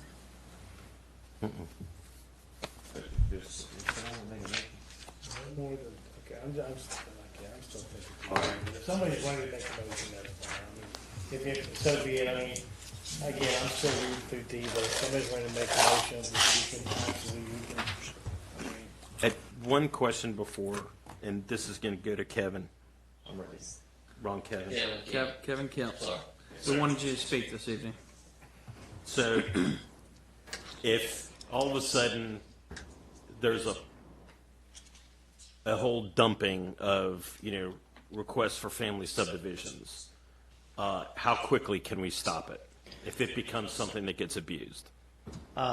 We could bring something. What I could offer to you from staff standpoint is to let you know when we get every application for a family subdivision.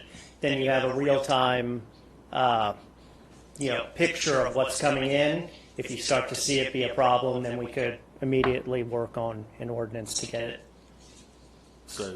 through. But that's what I could offer you. I could offer you a real-time picture of what's coming in. So to confirm, it's a lot easier to turn off the spigot than it is to get the spigot cracked open. Yeah, we could turn off the spigot, and if we have a date of when this ordinance passes, it is not hard to track from this date forward. It's harder if we go back and try to track how many family subdivisions there were the last X amount of years, but knowing now what we're looking for, we could track those carefully.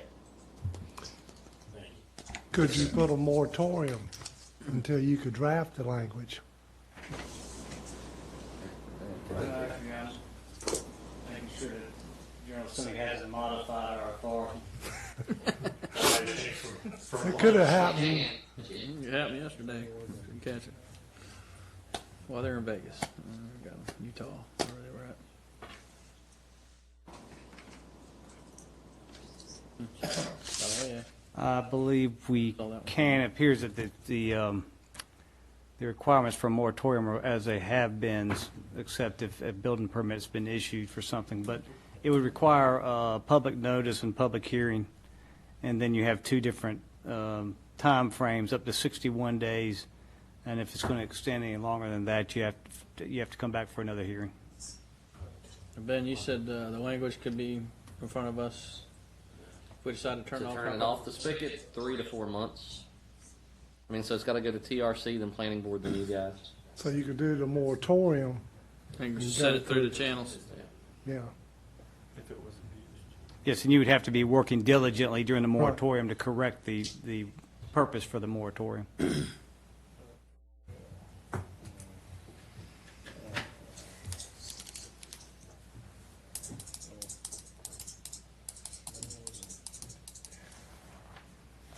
I see, I can see Selena's judgment on that. I mean, some of these homes have been here for a while, and I can understand some of the families who like,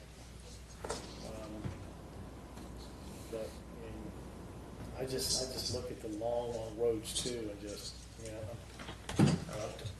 I guess that's why I'm thinking if it's a long road, I think it's probably a few more wouldn't hurt it, but if it's a short road and you pack it up really tight, that could. Still some volumes. Yeah, it could. I definitely think it matters the length of the road, but, That's what's getting me is I think the length of the road. I don't think that there are a lot of long dirt, I know there's some, but I don't think there's a lot of really long dirt roads to which this is applicable. I think it's more applicable to short roads. All right, well, I'll entertain the board if somebody's willing to make a motion, take action. I'll entertain from the board if so be. I mean, you're right, it's going on 8:30 now. And We I got guess stuff to we can do. Resolve this one way or the other, if somebody's ready to.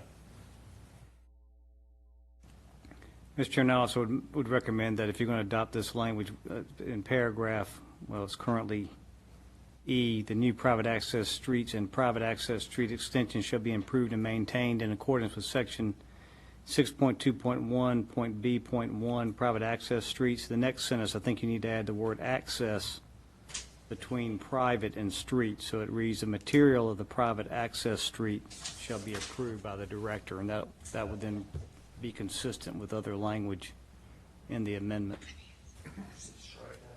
No, add the word access. Private access street Last line. shall be approved by the director. All right, well, I guess that I'm gonna ask this board that if somebody wants to make a motion for some action. If not, then we're just gonna go ahead and table this, to the next meeting. May I just make one more comment on that particular provision? In that second sentence, we may want to reword that to private access street material deviations may be approved by the director. Say you couldn't get like a type of material for the road, you'd have to deviate. Is that where you're going with that? Well, earlier you guys were talking about leaving the material used for the road currently, that you wouldn't necessarily change material. And I think that's why that provision is there, to allow a deviation of the material used for the road. Say somebody couldn't get crushed asphalt. Is that where you're going with that? You didn't want to use crushed asphalt. I mean, So you could have the. like it was crushed Okay. shell, it's a crushed shell road. So you want I to got maintain you. it as a crushed shell road. Right, it gives the director discretion to approve an alternative material. Give that language one more time. Private access street material deviations may be approved by the director.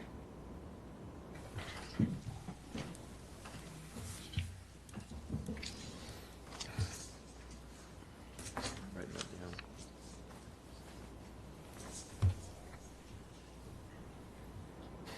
All right.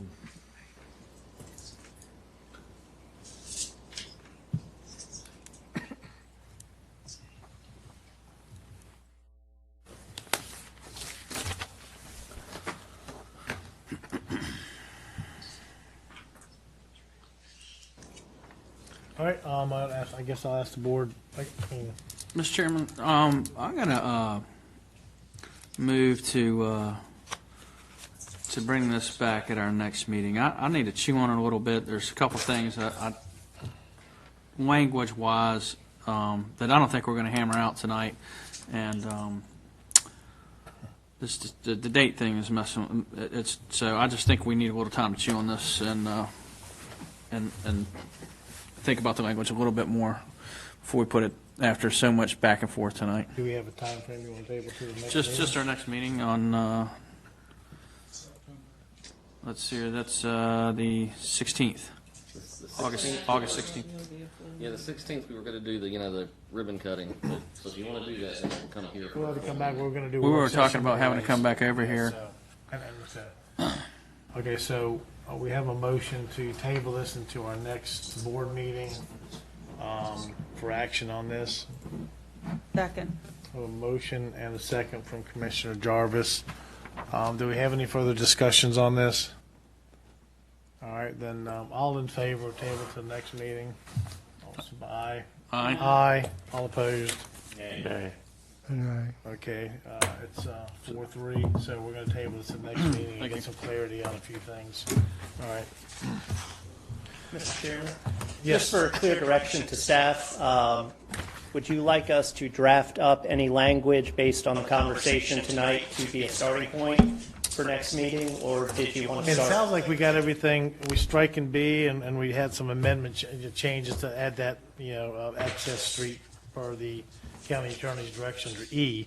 I think that would be reasonable. Yeah, that would be Okay, fine, so but then we just can need get you to. the language where we think the board is. Yes, the only thing I think is really is the D with regard to some dates and some more thought on that, so.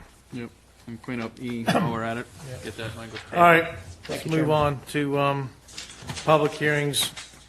Number A, PB 21-12, Currituck County Text Amendment, request to amend the Currituck County Unified Development Ordinance, Chapter 2, Administrative, to allow a subdivision preliminary plat approval to be extended when a committed county utility cannot be provided. And I believe we have the county, Jenny's going to do that one again.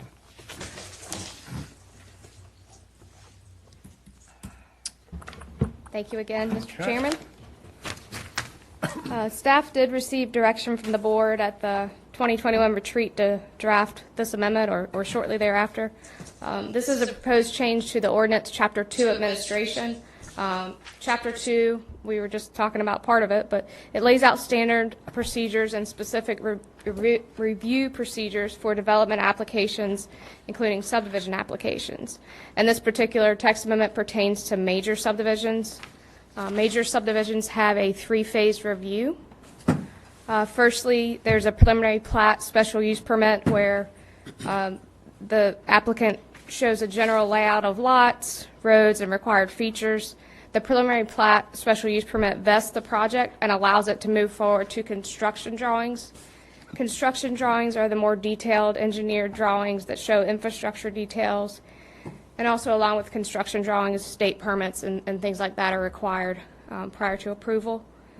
Then ultimately, a final plat is required, and after a final plat's approved, infrastructure is in place. If that's approved and recorded, you can record lots and begin development on those individual lots. So this particular language was drafted to give an applicant relying on a committed county utility relief when the utility is not readily available. I did want to just give a little bit of background on the preliminary plat expiration extension in the ordinance. You can see here on the chart that it's changed quite a bit over the years. In '84, the preliminary plat was valid for 1 year with a 1-year extension. Same in '89. '92, it changed to 2 years with a potential 2-year extension. Then in the 2007 and 2013 UDO, it was 2 years if a complete application for final plat not received, and a potential 2-year extension. The board was hearing numerous requests during that time for extensions, and so in 2019 the ordinance was amended to allow preliminary plat to be valid for 3 years with no extension.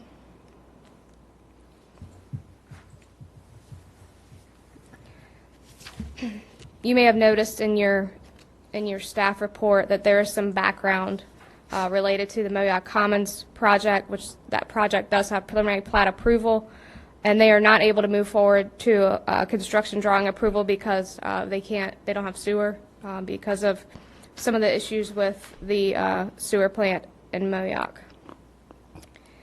And so here's the language that's proposed in the section 2.4.8 E4D.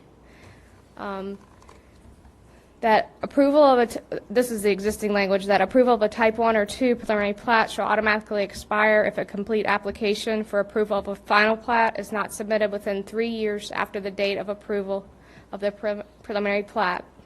And the new proposed language is, if the county cannot provide a committed county utility, the director may, discretionary, on receiving a written request for extension before the expiration date of the preliminary plat, grant an extension of the expiration time period of the preliminary plat for a period of 2 years from the date notice is provided to the applicant that the county utility is available. That's a very verbose language, but basically what it means is that if the request for extension is received prior to expiration of a preliminary plat, the director can grant an extension of the time period and that of 2 years, and that would occur 2 years from the date notice is provided to that applicant that that utility is available. So in the instance of the sewer, 2 years from the date that notice is provided to the applicant that the utility is available. Any questions on that? No? Okay. Here's your review standards that you see quite a lot regarding text amendments that you can consider. when determining whether to adopt or deny the text amendment. And in making the decision, the board needs to adopt a consistency statement. And staff suggests that the request is consistent with the following 2006 land use plan goal and policy. Goal number 10 of the land use plan, to properly distribute development forms in accordance with the suitability of land, infrastructure available, and compatibility of surrounding land uses. And then policy PP2, that the county shall continue to implement a policy of adequate public facilities sufficient to support associated growth and development. And the planning board and planning staff recommend approval. Be happy to answer any questions. Any questions on the board? Okay, hearing none, then I'm going to go ahead and open up the public hearing on PB 21-12. I have no one signed up to speak at the public hearing. Anyone wishing to speak that didn't sign up? Seeing none, I will go ahead and close the public hearing, and I'll ask the board for some action. Second. Right, you got to approve. You got to approve with conditions. And Goal number 10 of policy PP2. Move for approval, PB 21-12, because the request is consistent with the land use and development goals. Number 10, and policy PB2 of the 2006 land use plan. okay, have a motion. No second. We have a second. Any further discussion on this? All in favor? Aye. All opposed? Motion carries unanimously. Thank you. Okay, the next item under new business, item A, consideration of resolution authorizing the purchase of sulfur pumps for from Pete Duty and Associates Incorporated through sole source purchase. I believe it's the county manager on this one. Yes, sir. This is essentially a sole source purchase that we're looking for to keep the pumps consistent across Ocean Sands wastewater treatment plant. Be happy to answer any questions. Any questions from the board? Move to approve. I have a motion to approve and a second from Commissioner Port. Any further discussion? All in favor? Aye. All opposed? Motion passes. Okay, item B under new business, resolution of the Board of Commissioners opposing unfunded school mandates. And I believe we have Self-explanatory. county manager on this one? Or is this? I can just walk you through it. Commissioner Owen Etheridge had presented to the board a question of whether the board wanted to express its concern to the General Assembly regarding essentially unfunded mandates, particularly related to education, by virtue of different actions taken by the General Assembly over the years. Commissioner Etheridge pointed out that Article, and this is the first recital in the resolution, that Article 9, Section 2 of the North Carolina Constitution provides the General Assembly shall provide by taxation and otherwise for a general and uniform system of free public schools which shall be maintained at least 9 months in every year, and wherein equal opportunity shall be provided for all students. And then it goes on in the second paragraph to recite Court of Appeals and North Carolina Supreme Court cases in which the courts have held that it is a constitutional duty the constitutional duty to provide a sound basic education rests with the state. And then, of course, recites that there has been a long tradition in partnership and cost sharing between the state and counties to fund public education operations and facilities. But although well-meaning, the state has been taking steps, in particular exemplified by the K through 3 elementary school class size issue, these steps that end up costing the locality additional monies in order to address those requirements coming down from the state, either through the construction of additional capital facilities or the hiring of teachers and the increase in operational costs. And so bottom line, it is stating that this county is in opposition to state unfunded or underfunded mandates related to education, and asks that the General Assembly, and in particular our legislative delegation, take no action that places additional financial burdens like this upon the county.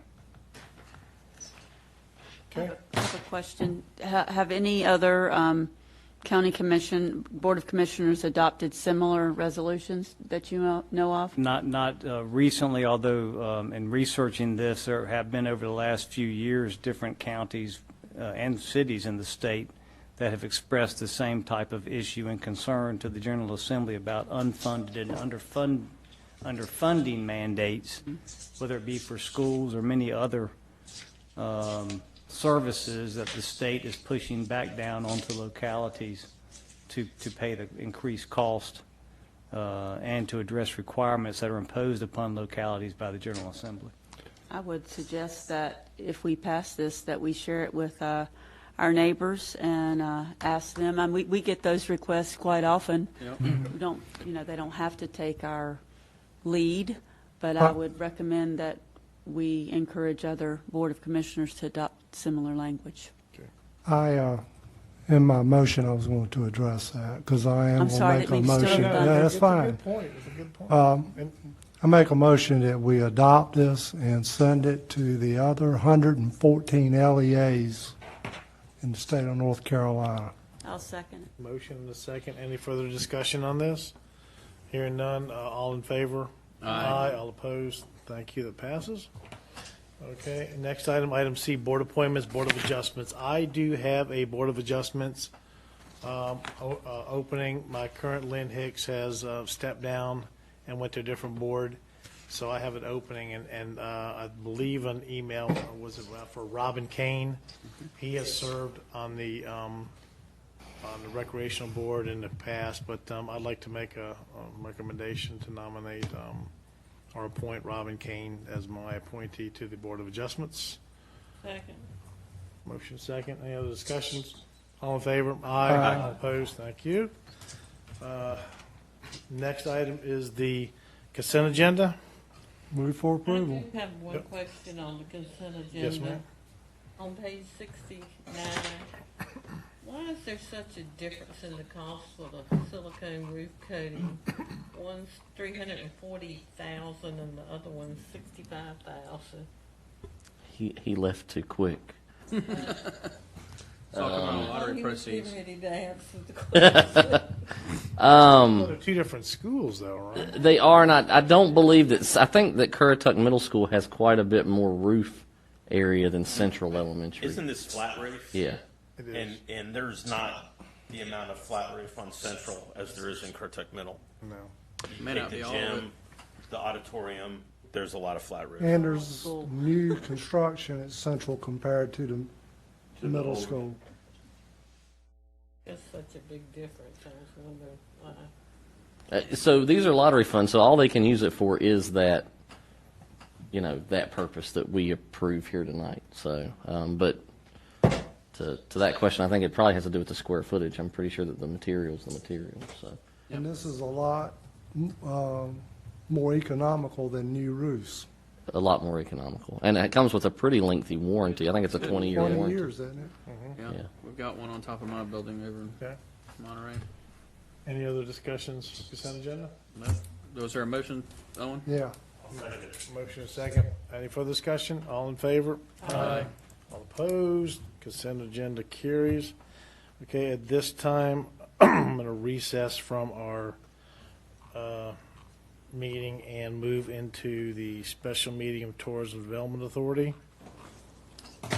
So with that, I believe the county manager will take over. Yes, sir. Thank you. So we have a couple of budget amendments under the TDA before you. The first one is a $50,000 budget amendment to. He's back. He's back. Dr. Leach, you back? Oh, gee. Should have A little left. late. He got chased down by The difference in cost. The difference in cost between the Tackle middle in the parking school lot. and Central Elementary costs, I assume, is because of the difference in area in those two roofs. And the Central, I think, was split in a couple years. Yeah, it's spread out every There you year. go. All right. That's for the other group that was meeting, not the TDA. But thank you, sir. So thank you, okay. And it's much more cost effective. Yes, sir. All right, Long warranty. He has hearing like carry a on, sir. I think he Um. tackled him in the parking lot. So, lost my train of thought. $50,000 budget amendment for the TDA so that we can begin the design work on the bulkhead at Sound Park that has failed. This portion's coming out of occupancy tax. The whole project will not. We'll break down the project as far as trying to figure out a way to quantify tourist use of that boat ramp versus residents so that we can make a good split on how we're going to fund it, OC tax versus general fund. So. What has caused it to fail? Do we know? The tieback rods rusted all the way through.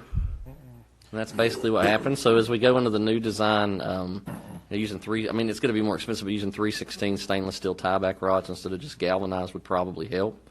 But the fact is, that one and some of the failures we've had at CCRC and in Currituck were all caused by tieback rods failing at different places. And then once they failed, then water could get up under the ramp. The sheet piles then there's a way for the sound to get to that. So.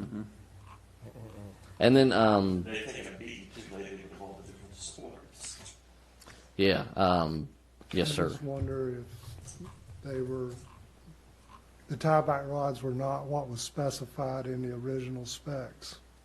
I don't know about that. We don't know what the original specs were 2006. But I don't know. We can't, we don't have that record, so I can't tell you what they were for sure. I know they failed. That was like 47 years ago or something, wasn't it? No.